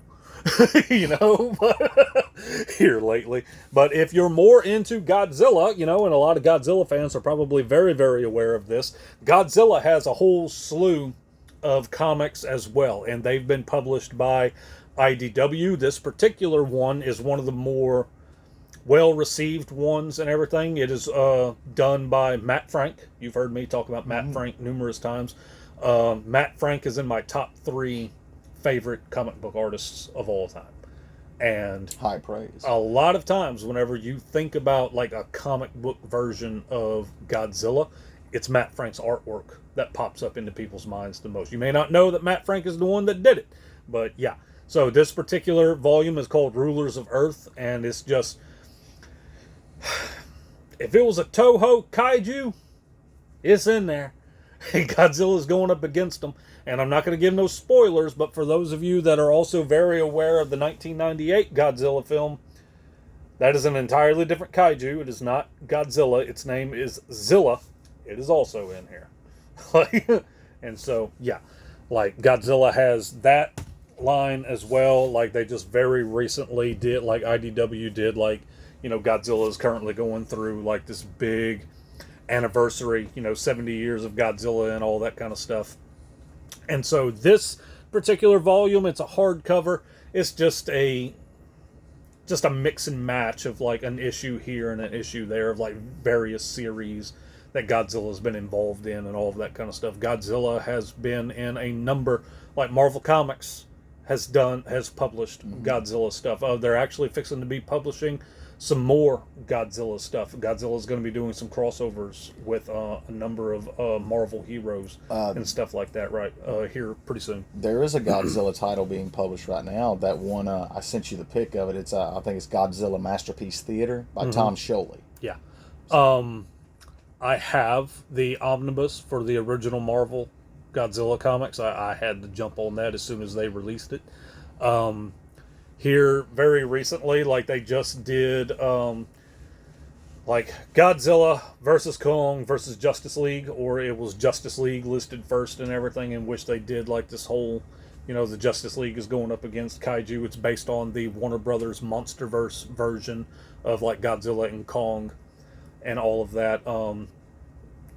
It's separated into its own Earth. It's not like canon to Earth Prime or whatever the heck DC calls their main continuity at this point. It's gone through various, you know, names. It's Earth 1, Earth Prime, Prime Earth, you know, just whatever. But it's in its own separate universe and all of that. But yeah, Godzilla is very recently going to be, or very soon to be, going to be doing another various crossovers with like the Marvel stuff. They actually did a sequel to the Justice League versus like Godzilla and Kong and all of that stuff. I believe it's going to be collected here pretty soon. Godzilla has had a crossover against the Power Rangers only about a year ago or so. Very surprised it took as long as it did. Let's be honest here. Godzilla and Power Rangers is something that should have clashed a good while ago. But Godzilla should have just stomped them all, but you know. Spoiler alert, he did. It was not much of a versus at all. But you know, and also if you're just into other kaiju stuff and everything, there's also comics that were done by you know, with Pacific Rim. Legendary has its own comic. Like, it's just Legendary Comics and everything. And so obviously they just do a lot of stuff dealing with stuff that's in their movie cinematic universe. Like they've done some Pacific Rim comics. I have a massive volume somewhere, I think it's over there on that table, of like the original like Pacific Rim Legendary comics and everything in like a big massive thick volume. I actually won that on Instagram from the Legendary, like official Legendary Instagram or whatever. I can't remember what the deal was. It's like comment on this and tag somebody or, you know, whatever. And I was just like, whatever, I'll do it. You know, and the next thing you know, I get an email and it's like, just a few months later, I get an email and it's like, verify your shipping address. And I'm like, for what? You scam? Like, what's happening here? Like, you know what I mean? And like, I open it up and it's like, oh, it's from like, it's like, oh, you won the sweepstakes. It was this big old thing. I won like some little pins and all kinds of junk. It was really, really cool. And I was like, no freaking way, So I go to Instagram and yeah, like they tagged me in their account and all that. It's like, nice. Respond by such and such, like 3 days from then or whatever to claim your prize and all that stuff. And I was like, man, this is really cool. And so yeah, I won that Pacific Rim thing. And here recently on Kickstarter, they're actually going to be doing, I can't remember if it's done by Legendary or not, but they're doing I'm not going to jump into like continuity wise of like the Pacific Rim stuff because the first Pacific Rim is very much loved by kaiju fans. Virtually everything that came afterwards cannot say the same about other, like comics are one thing, but like there's been an animated series, the other live action movie we don't talk about. I was actually about to ask. I was like, I want to say I remember a second one. But... Forget it. Like it's not great. But yeah. So Pacific Rim has a whole mess load of comics and everything, and then the very last volume that I'm going to talk about, like as far as kaiju and stuff goes, and then I'll hand the reins back over to you. This is called Soul War, and it's done by a company called Titanic Creations. And I'm a big fan of Titanic Creations for their collectibles that they do and everything. They have their own original kaiju and everything, which they're all here. Their big one, I have a big statue of Titanicus over there. That's pretty much their main kaiju guy. He got his name because in their little shared universe and all that, Titanicus, he has big dorsals on his back, very similar to Godzilla, but they look like big giant like shards of ice. Come on. The Titanic. Come on. Is what hit him and sank and all that. And so that's why he's called Titanicus. But, yeah, I jumped into Titanic Creations just merely because... Okay, wait. Just let me say real quick. That should have been in the DiCaprio movie. Yeah. Like, that would have been awesome. So I jumped into Titanic Creations. I can't remember what collectible was, like, the first thing that I found of them. But I got something. I can't remember what it was, because I have a number of collectibles by them at this point. And then... Cool. That's my dogs losing their minds at probably at the mailman making a delivery. So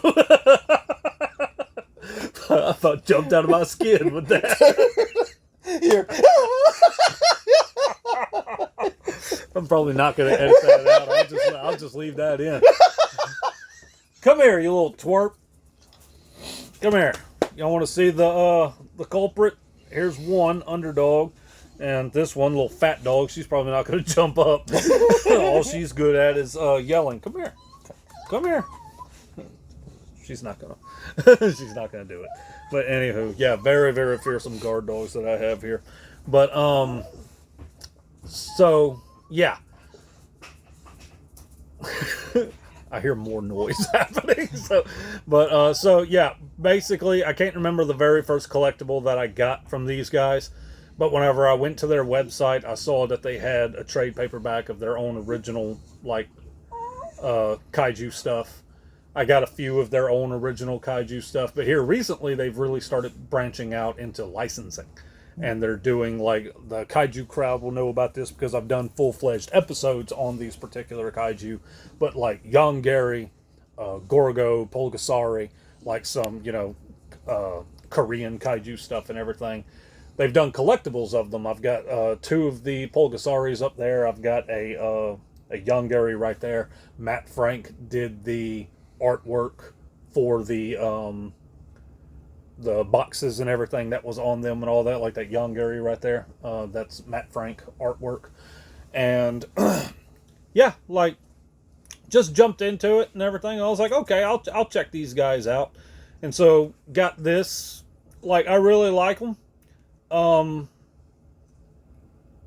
yeah. So that's a shout out to Titanic Creations. I've dealt with them more than once. I've spent a good deal amount of money with them. That Titanicus, that big like 30 centimeter Titanicus that I have over there. I've actually there's a YouTube video. Go check it out. It's an unboxing. It's one of the earlier ones that I did, but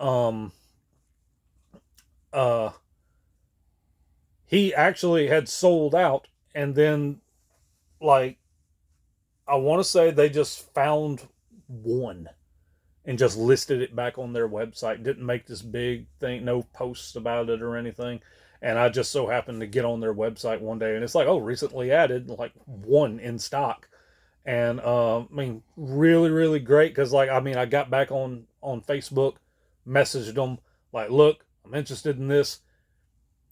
We do y'all do payment plans? Like, what's the deal here and all that kind of stuff? And they're like, oh, normally we don't, but I mean, since you seem pretty interested in it, like we'll do some payment plans for you. And so they did like payment plans That's awesome, for me man. and all that kind of stuff. And they held it until I was done paying for it, and then shipped it to me. Sent me a message whenever it shipped and was like, hey, it's fragile, like be delicate with it and all that kind of stuff. Like, cool. And so yeah, did an unboxing when it came in, and I've had it over there ever since. So I've got nothing but good things to say about Titanic Creations.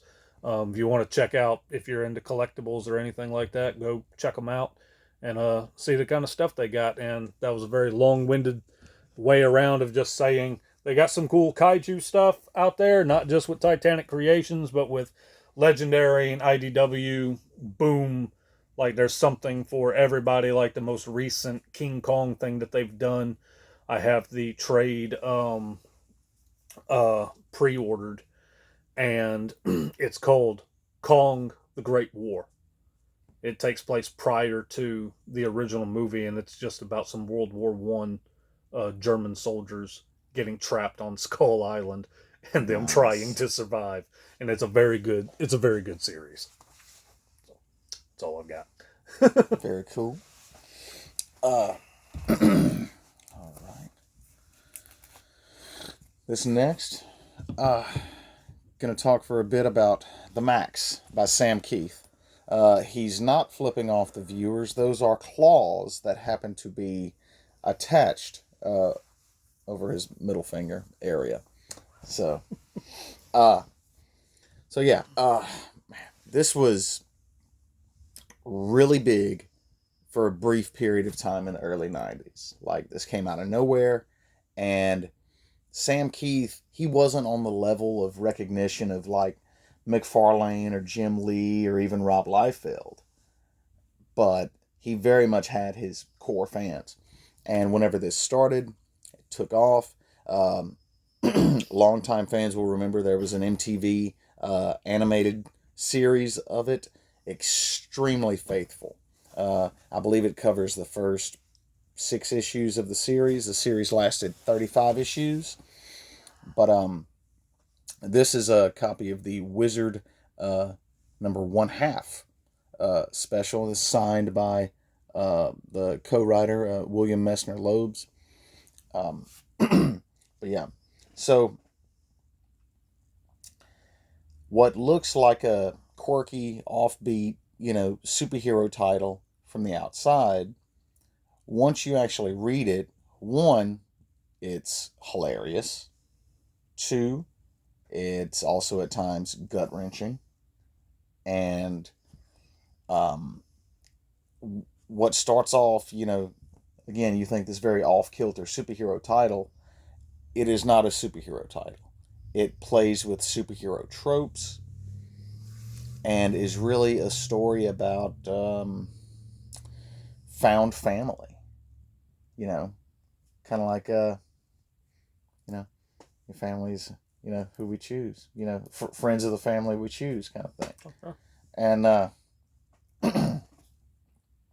one of my all-time favorite series, I don't mind saying, I'm being recorded now, I have cried while reading, not this particular issue, but certain issues of this title. One of my all-time favorites. And I'm also just a huge Sam Keith fan. So if you're a fan of the artwork, Sam Keith's artwork is kind of the meeting point between like Vaughn Baudet, Bernie Wrightson, and maybe a little bit of Robert Crumb because he loves drawing big feet. Uh, but yeah, if you're a big fan of Sam Keith, like I am, you can check out, again, published by Fantagraphics, I Before E.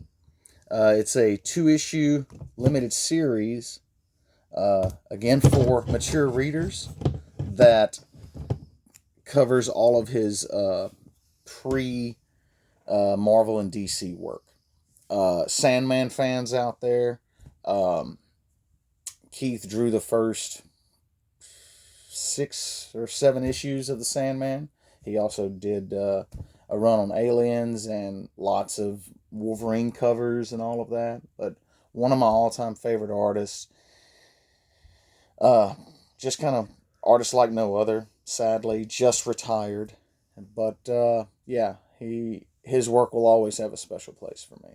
And I cannot recommend the Max or the work of Sam Keith enough. And Sam, Bill Loebs, if you guys are out there, love you.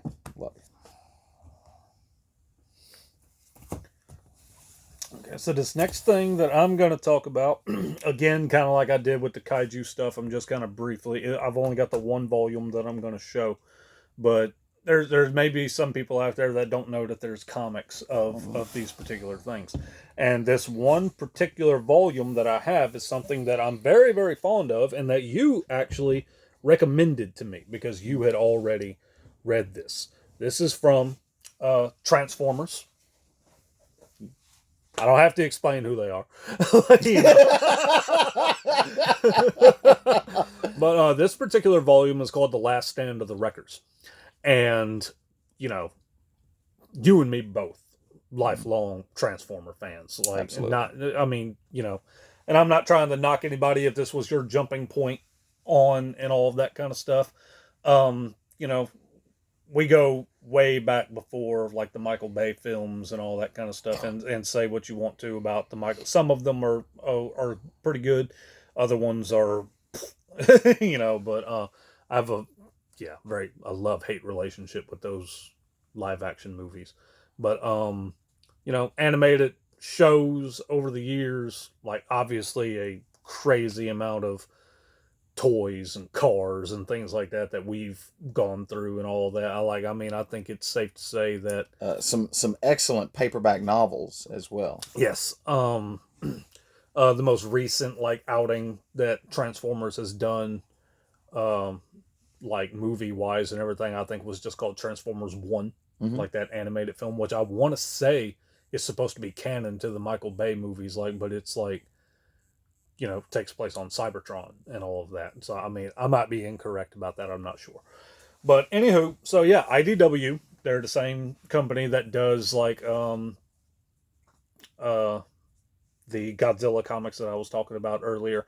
They also do Transformers comics, and they don't just do Transformers, they do G.I. Joe. They do Star Trek. They do, I mean, they do have a big amount of comics that they mess with and all that. I believe they originally started at like doing like horror stuff. Really? I think they did. Again, might be wrong. Don't quote me on that. But yeah, you had, you know, I had read some Transformer stuff here and there. Like I had read IDW at one point did this big event. It was a big crossover event called Infestation, in which it was, you know, dealt with like, again, very, very happy that they do it this way. It wouldn't like, oh, with these next 3 issues of this Transformers title is going to be the Infestation tie-ins and all that. It was just like, if you want to read Infestation, here it is, issues 1 through 8 or whatever, you know. And so, I mean, I had read that kind of stuff. You had read this before, and you were basically like, you want to read a gut punch? Like in the Transformer world? Sure. What you got? Last Stand of the Wreckers. Okay. And so it's just me. I don't borrow things. Not knowing anything about this, just knowing that you talked it up the way that you did, I'll buy it. Like, I'll read it. If I end up not liking it, then, whatever. I'll probably keep it to hang over your head to be like, like look at the money I wasted on this piece of garbage right here on account of you, But yeah, so went out and bought it and read it, and I think as soon as I got done reading it, I called you and I was like, okay, I finished it, and it's pretty freaking good. I liked it. Not going to go into details with it or anything. I'm not here to specifically talk about this certain volume. I just wanted to bring up that when it comes to the world of comics, I'll jump into that later on. But Transformers has this whole slew of comics that's done by IDW. Mm-hmm. And I mean, there for a while, they were running like three or four Transformers titles. Yeah, something like that. I mean, it was a bunch of them. And there's been some like, didn't IDW start one that's like canon to like some of the original comics that was done back in the, like a continuation of that? Yeah, that was, so, okay. The first Transformers comics published in America were the Marvel comics. And it was originally just a 4-issue miniseries. Yeah. And it sold so well, they didn't start over renumbering. They just started, okay, issue 5. Yeah. And it ran for 80 issues. And the very last issue, the cover says number 80 in a 4-issue limited series. And that's pretty cool. Yeah. And the writing is kind of spotty with some of the early issues, but starting around I don't know, around the 30s or something, it really takes off. And the writing towards the end are some of the 30s issues, not 1930s. Right. But the writing towards the end is some of the best Transformers comics that there are. And so years later, IDW, got this Transformers license, and they decided to contact the original writer and artist of that final run, the last couple years of the Marvel Transformers run, and they picked up where they left off. And that title is called Transformers Regeneration 1. And I believe that can be pretty easily found in trade paperbacks. I believe it's 4 volumes. And so this ties in with the main Transformers title. And then there was a second, I want to say there was Transformers More Than Meets the Eye, Transformers Robots in Disguise, and then there were certain spotlight issues, but then this huge event. This isn't just one of my favorite Transformers things. This is one of my favorite comic runs ever, and that's IDW's All Hail Megatron. That is a fantastic just run. Yeah, Transformers has a very wide variety of things that they've done in comics and everything. And so just this specific story is basically the Wreckers are basically this Black Ops team or whatever that pretty much goes to this location, and the name says it all.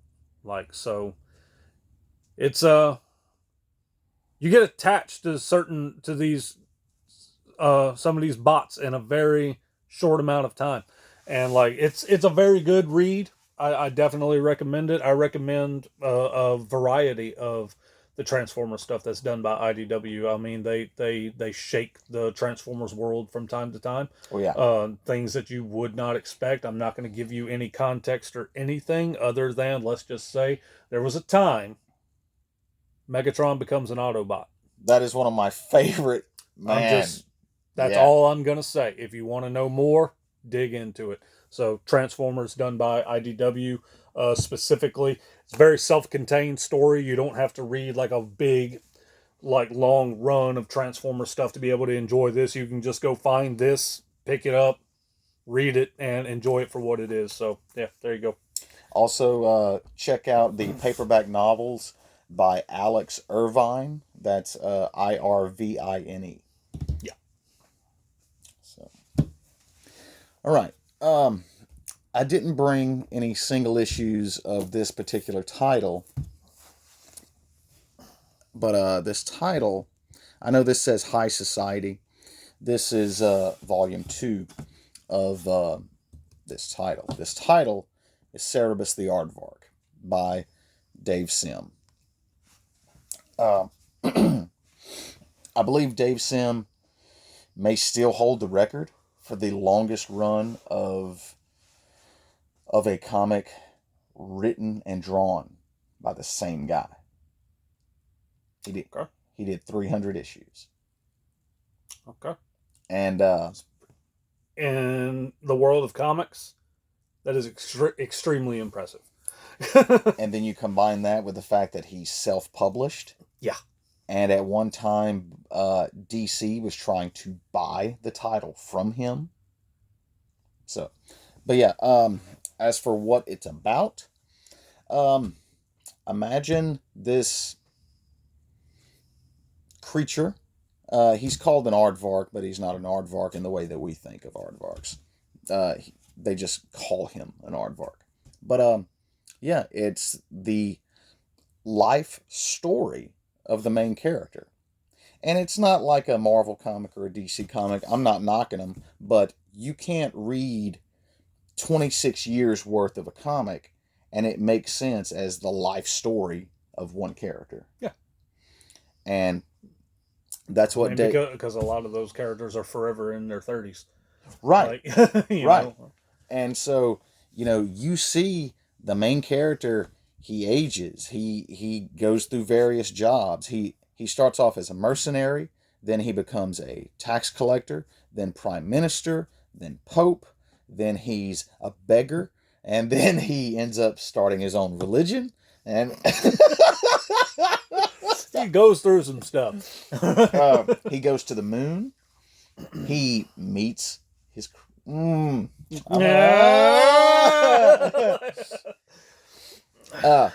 Anyway, Cerebus is one of my all-time favorite titles. I discovered it whenever I was like 12. And it was as far from superhero comics as you can get. This comic examines politics and religion and sexuality and everything else. It's also gut-bustingly funny. And you might wonder, why did I bring this particular volume? Well, a lot of people say start with volume 2. Because like many comics, sometimes the early issues are rough going. Also, this particular format, the fat trade paperback, affectionately known as phone books by Cerebus fans, Dave actually pioneered this format. These sell. It's normally 25 issues to a volume. The complete 300 issue series is collected, and you can usually find these for between 25 to 30 bucks each. And but yeah, 300 issues. Some of the best writing, not just for comics, some of the best writing I've encountered just as a reader. Also, Dave is kind of considered a pariah in comics these days because he is not at all politically correct, and I love and respect him for that. I've spoken on the phone with him. I've actually called and left him a voicemail. He called me back a week later, asked how my kids are doing, and we just talked and never brought up comics. We just talked. And I have all 300 issues except for maybe 10 to 12 in single issues. I also have all of the phone book volumes, and I have several things signed by him, but I got this particular one a few years ago, signed with a little Cerebus head sketch. But yeah, Cerebus the Aardvark by Dave Sim. There's really no other comic quite like it. And I think that if any one comic can be said to transcend the medium of comics and just purely become literature on the scale of like Dickens and Dostoevsky and, Melville, things like that, Cerebus the Aardvark would be the one. If you're so skeptical, pick it up and read why I say so. Okay, we're winding down. we're getting there. We're getting towards the end here.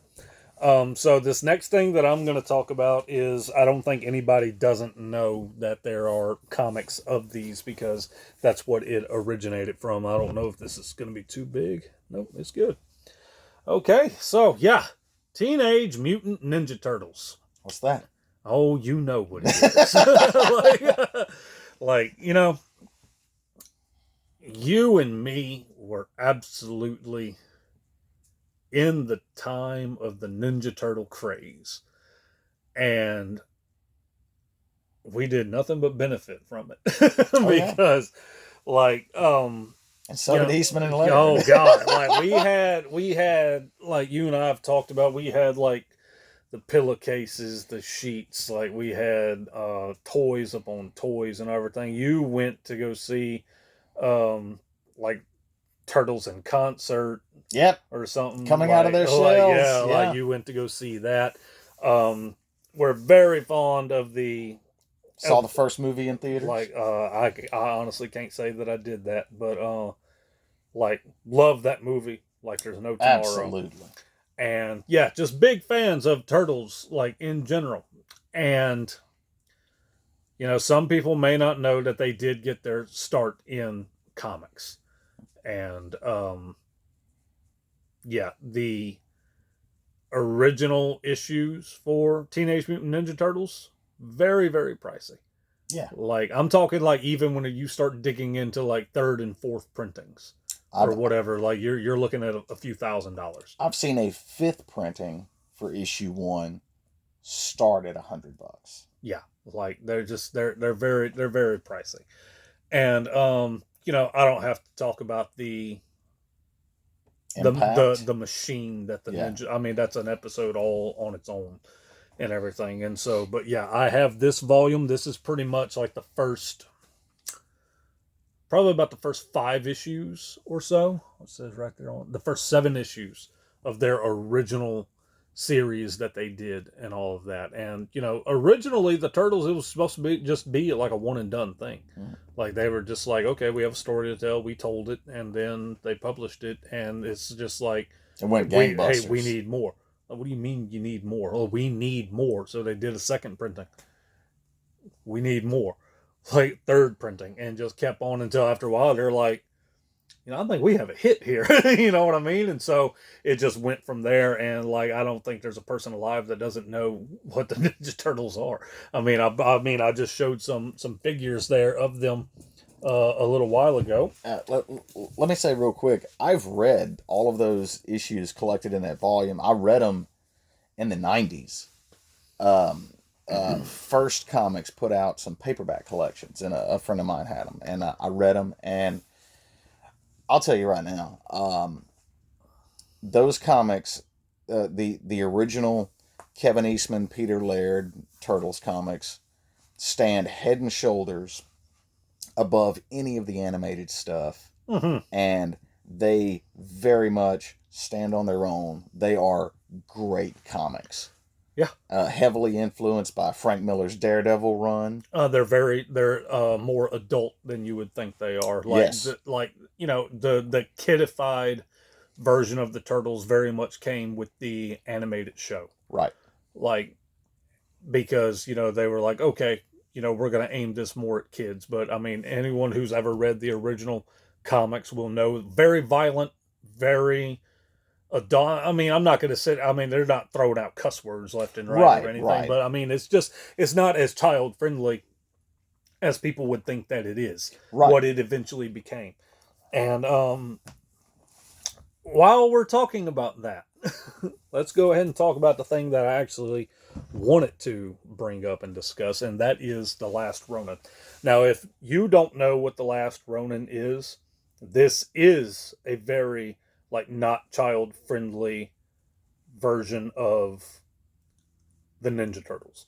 And this is like, I mean, it's done by Kevin. Um I believe it actually is considered to be canon to like their original Yeah. comics. And this is pretty much the end. It's called The Last Ronin for a reason. Like, you see one, like, if you're not aware of it, I'm sorry, like, you know, you should be able to figure it out just from the title and the cover. It's called The Last Ronin. You see one turtle on the cover. He has all the weapons of the other turtles. What happened? You'll see what happens. I'm not going to mention which turtle it is. I'm just not. I'm not going to spoil that for you. You know, read it, check it out, and everything. Yeah, this is not the child friendly turtles that you know. This is not like the animated show or anything like that. I think people around our age more than anything appreciate a story like this. The Last Ronin has really taken off. You know, pretty much ever since it was first put out. And you and I was talking before we even started recording that at this point, at the time of this recording, an open world video game has been announced in which you play with the Last Ronin, and a live action adaptation has been announced for this, which so I'm very much looking forward to that. And I'm just like, the last I had heard, and you know, I haven't, if anything's been finalized or anything like that, but at the time of this recording, the last I had heard is they're trying to get the girl that played April in the original live action Turtles to reprise her role as April for this adaptation, which would, you know, in my mind, talking about headcanon. Not just your mind. Like, in my mind, headcanon wise, it would pretty much be like the live action Last Ronin adaptation would be canon to the original live action Turtles film that you and I grew up with loving so much. But yeah, again, this is done by IDW, the same guys that did, like, you know, does Transformers, G.I. Joe, Godzilla, and all that kind of stuff. They have a very long run that's been going on with the Ninja Turtles and all that. I collected them for a pretty good while there for a while. Again, as you guys can see, they're also the ones, IDW, that did like a lot of the reprints for the original comics and all of that kind of stuff. So if you're a Turtles fan, you want to jump more into like kind of adult oriented like Ninja Turtle stuff and not just the kiddified like animated stuff that, you know, you enjoyed whenever you were a kid or that your current kids enjoy, IDW's comics for the Ninja Turtles is probably right up your alley. So I would definitely, if you don't go any further than The Last Ronin, I at least recommend that. Like, it's a good series. I'm not gonna lie. Like, both of those volumes, like the one collecting the original 7 issues and the Last Ronin, I can't tell you how many times I've almost bought each of those. Mm-hmm. Well, yeah. Looks like you've only got one more. Yeah, one more thing to talk about. We timed it out wrong. I've got two. it's all right. It's all right. So, this is one of my favorite comics currently being published. One of the only comics I collect month to month. And this is Savage Dragon by Eric Larson. This is the only title from the original Image Comics launch that has kept its original writer artist the entire time. Mm-hmm. And Eric Larson created Dragon whenever he was a kid. Created I don't know how many like homemade comics. Sadly, his childhood home burned down, so he lost all those. But this is it's a labor of love. I mean, Eric Larson's literally living out his dream. He makes his living drawing the adventures of a character he created whenever he was a kid. How many people can say that? Not a lot. You know? And as for the tone of the comic, imagine like 1970s and 1980s Marvel comics. And all of those, the wacky, tropes of mind swapping and lost in time and, all this kind of stuff. It's all in here. But you take that same flavor of 70s and 80s Marvel and age it up for mature readers. That's Savage Dragon. And it is just pure fun. It's one of the most fun comics I've read. I don't know, perhaps ever. I've followed this comic for years. I've tried to get him into it. You've succeeded a time or two. Yeah. Also, the single issues are very, very well priced. You can find Savage Dragon all day. Sadly, in some like dollar bins or quarter bins or something. Savage Dragon has never had the sales of maybe a title like Spawn, but that is by no means any indicator of quality. Also, this comic is around the 270 mark as far as how many issues. The same writer-artist the entire time. Never a single retcon. Never any, continuity issues. Because it's just one guy. Doesn't it take place in real time? Yeah. I'm glad you said that. Yeah. The characters age in real time. Just and not trying to be political or anything, just strictly using it as an example.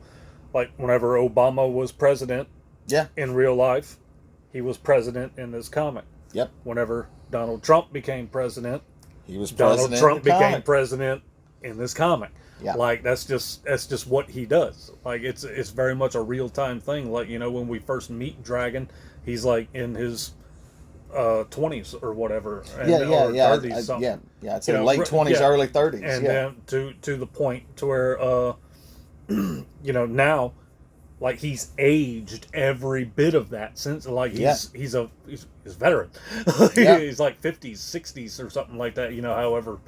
But I've always thought that was really probably my favorite thing that he did about this title was that it completely aged. Or completely went in like real time. Oh yeah, because it's not very often you see that.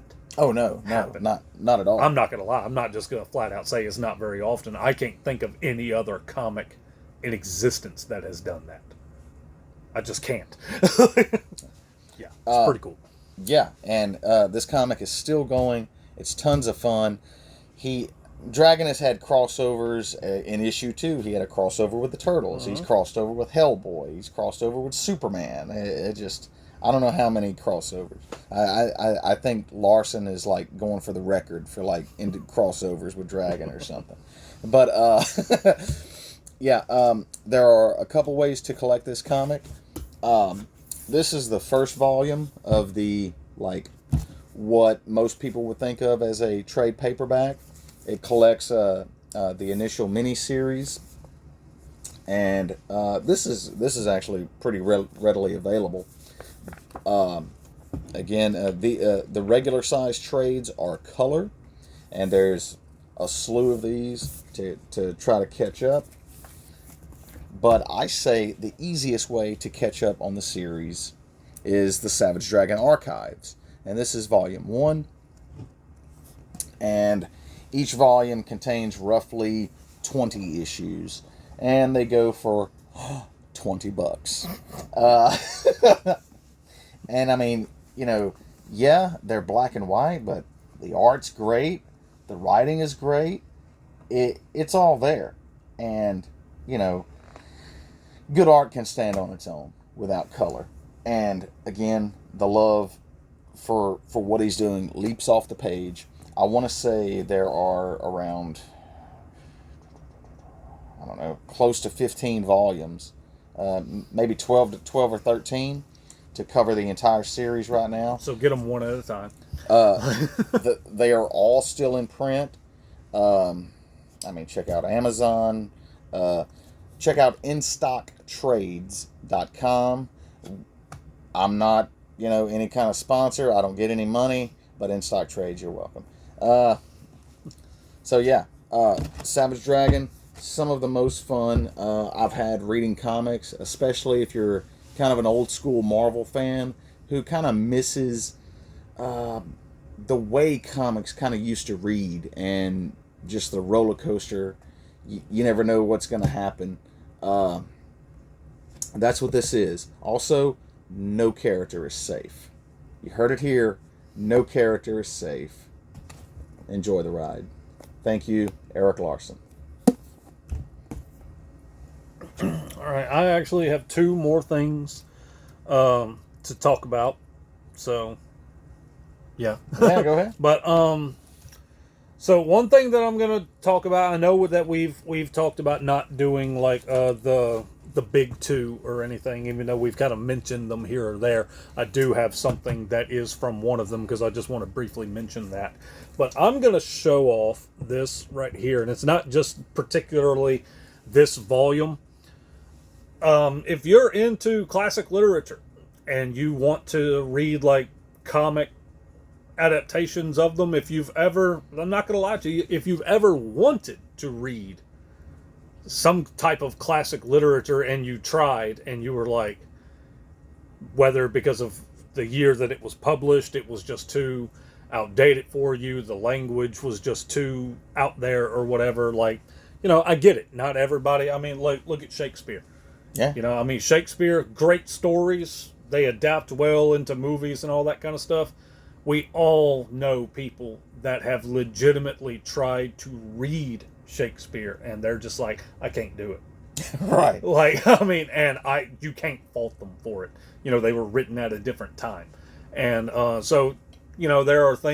are classic literature out there that some people is just like probably tried to read and just can't do it. Comics is a good avenue for you. So yeah. This is done by Dark Horse. This is an adaptation of my favorite book of all time, Moby Dick. I've been a fan of Moby Dick since I was probably 5-6 years old or something like that. Introduced to Moby Dick in a hotel room whenever we caught the tail end of the Gregory Peck film. Nice. So yeah, that was my introduction to it, and just seeing that, like the ending of that and everything, and the whale like diving, not accurate at all. There's not a sperm whale in existence that can do that. But like over the ship and all that kind of stuff. To a little kid, I'm like, this is freaking amazing, and I've been crazy about the story ever since. And so yeah, they do have classic literature that are in comic form, and I have this one just because I am a big Moby Dick fan, so I got that. But if you want to have like something that's probably a bit more readily available and actually have some selection to it, Marvel Comics actually did an entire line that was called Marvel Illustrated, and which they just took classic literature and said, hey, we're going to do comic book adaptations of these. And they did Moby Dick, they did Dracula, I want to say they did Frankenstein, I think they've done Shipwrecked, there's two on the back of here, they've done the Iliad, Dorian Gray, like they've done a mess load of them. And again, there's a lot of people out there that I know that said they would love to try and visit some of these classic stories, and trying to read them, they just can't. And like, pick up the comic book version. You never know. Yeah. You might end up really liking it. And Last of the Mohicans, that's another one. Yeah. I've seen that one. So Marvel Illustrated, they have an entire line of those, and I'm also just going to show this one as far as like for classic literature and all that goes. This man knows I'm a big fan of The Tale of Beowulf. Like, I'm big fan of it, and so yeah, here is a comic book adaptation. I believe it was just a graphic novel. I don't think it was like individual issues or anything like that. But yeah, like you can find so much like in comics that you wouldn't think, well, there's a comic of that. Like Right. chances are, yeah, there's a comic of that. Like so, yeah, I would definitely recommend that. And so then the last thing that I'm gonna talk about, I'm actually not gonna use this because just with how big the volume is, I don't trust that little thing.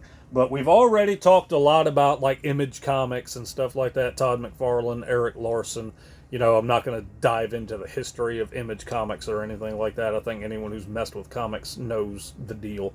Some heavy hitters left, started their own company, and all of that. And then we ended up getting Savage Dragon, Spawn, and all of that. And Jim Lee's contribution to Image Comics was Wildcats. This was my favorite thing of like the initial runs that was done by Image Comics and all of that. Gave birth to one of my favorite characters of all time, that is Grifter.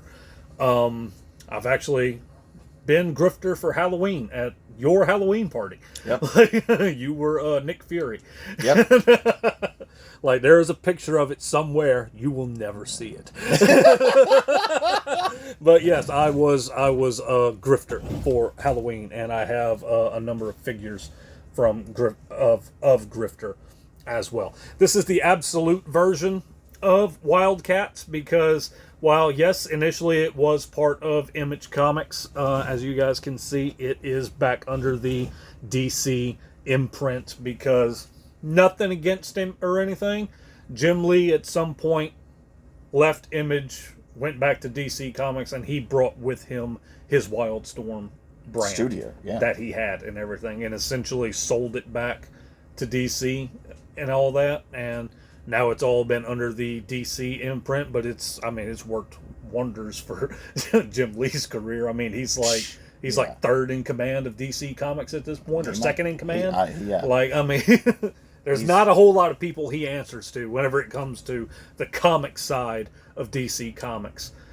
But yeah, I'm not going to jump into like the details of Wildcats or anything like that. I just wanted to, I knew we were going to talk about like Spawn and Savage Dragon and all that kind of stuff. Like, okay, well, if you're gonna talk about those guys with Image, I'll talk about it because I'm a big Jim Lee fan, and I'll bring up his thing that he did with Image Comics. I'm gonna go ahead and throw one thing out there. In no way, shape, form, or fashion is this me bad-mouthing him.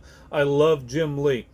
The writing of these early Wildcat stuff that was also written by him. That's all I'm gonna say. Love you, Jim. Like, I'm not gonna go no further than that. But yeah, that's pretty much all we've got as far as that we're actually gonna talk about. Because I mean, you could have brought way more. Dude. I've got junk still laying around. That's like, I mean, you saw while we were out there, I was looking at my shelves and everything. I was like, man, should I talk about that? No, I'm not going to talk about that. Like... Can you think of any, like, honorable mentions? We should maybe just like, hey, if you have time, this. Bone. Bone by Jeff Smith. Yeah, Bone. Yeah, I'll say... if I would have talked about it more if I had a volume of it here. Right. But I don't. I'll say From Hell by Alan Moore, or pretty much anything Alan Moore, whether it's Marvel or DC or not. Also, Bacchus, as in the Greek god of wine and revelry, by Eddie Campbell. This particular imprint we've talked about before, even though it does belong to DC, a lot of their stuff really is self-contained enough to where like it's its own separate thing. And so I would definitely recommend like Swamp Thing, that was done by Vertigo, Hellblazer, that was done by Vertigo. Even stuff that's like, that is still, I know Big Two and everything like that, but it's not as widely talked about. I mean, in the last few years, it has been just with a few branching out stuff and all that, like Watchmen. Oh yeah. Like I highly it's very, for the longest time, it was just a very self-contained thing. It was done by DC Comics, but it was like it was one volume. Here it is, beginning, middle, end.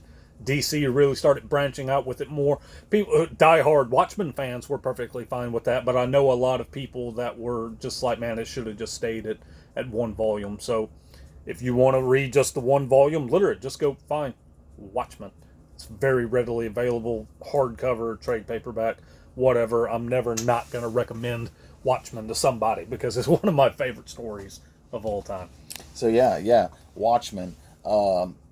The Invisibles by Grant Morrison. If you like sex, drugs, rock and roll, time travel. Come to my house every Thursday. But yeah, the Invisibles is sex, drugs, rock and roll, magic, and time travel.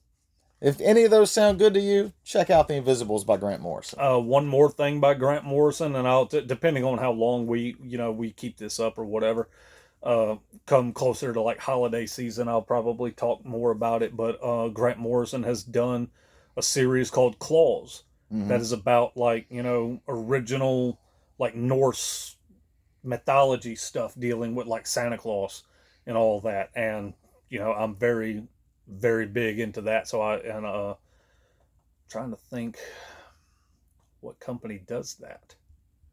I can't think of the company that publishes them, but just Claws, spelled with a K, by Grant Morrison. Check it out; it's very fun. Also, 300 and Xerxes, both by Frank Miller. Holy Terror by Frank Miller. We'll talk more about Holy Terror in a future episode. Yeah. Just prepare yourself for it. Grendel by Matt Wagner. Fantastic book. Two of the greatest manga. Yes, I do love manga. I'd say we both do. Okay. Lone Wolf and Cub. Highly influential. If you like The Mandalorian, chances are you'd probably like Lone Wolf and Cub because that's what it was modeled after. Also, arguably the greatest manga ever created by Katsuhiro Otomo, and that is Akira. You know it. I'm pretty sure you've seen the movie. Read the manga. If you haven't seen the movie, you're doing yourself a disservice, because I will say I went years without seeing the movie, but that was like, and I'm not trying to be funny with what I'm fixing to say, it was strictly because of confusion. Because I literally thought, you look at the cover of it, and so many of the scenes that I had watched of it before, not going to give any spoilers, but there's a part where there's like a motorcycle chase. Like, I genuinely thought that story for the longest time was about racing. I do not care about stories dealing with races and stuff like that. So I'm like, I'm good. But I was talking to you one day and you were telling me about it on the phone. It was like, tell me all about it. I'm like, this has nothing to do with a race. Like, what do you I'm like, this sounds amazing though. Well, then you had said, there's two different dubs. One is superior to the other. Mm-hmm. And I saw on my Vudu actually that they had it on sale. Like, I mean, it was like $2.99 or something like that. And so I called you and I'm like, yeah, is this the dub that I need? Because I don't want to buy the bad one. And so I told you, and you're like, yes, that's the one. So I bought it and I watched it. And yeah, it's just one of them deals where it's like, I believe I told you there have only been, prior to that, there had only been 2 movies that I had heard hype about how great they are. You need to watch them. And it absolutely met every bit of that hype. The first one was The Godfather. Like, it took me a while to watch that because I'm like, there's no way it's as good as everybody says it is. It's as good as everybody says it is. And so Godfather was number one. The next one was a little bit more recent because I went opening weekend, but not opening night, and that's Mad Max Fury Road. Mm-hmm. Everybody was ranting and like early critics, early screenings, like this is one of the greatest action movies of all time. I mean, okay, I like Mad Max. I'm sure it's okay, but one of the greatest. Like, come on. Then I watch it and I'm like, no, yeah, it's pretty awesome.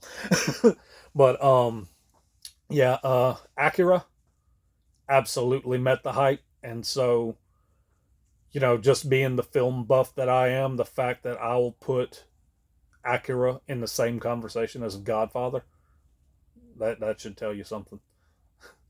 It's very good. Watch it. High praise indeed. So yeah, think that about does it. We're clocking in at nearly 3 hours for this episode. So yeah, if you don't have anything else to say, I'm good. Well, alrighty, guys. For those of you that stuck around to the end, thanks. We really appreciate it. You know, like and subscribe, all that stuff. Not going to go through all the mess with that. But yeah, we will catch y'all next time. The next episode we're going to be talking about is the Fox X-Men universe of movies. And some we have very high praise for, and other ones not so much. So, alrighty, guys, we'll catch y'all next time to talk about X-Men and all that. I'm Cal. I'm Ian. We're those podcast guys. We'll catch you next time. Later.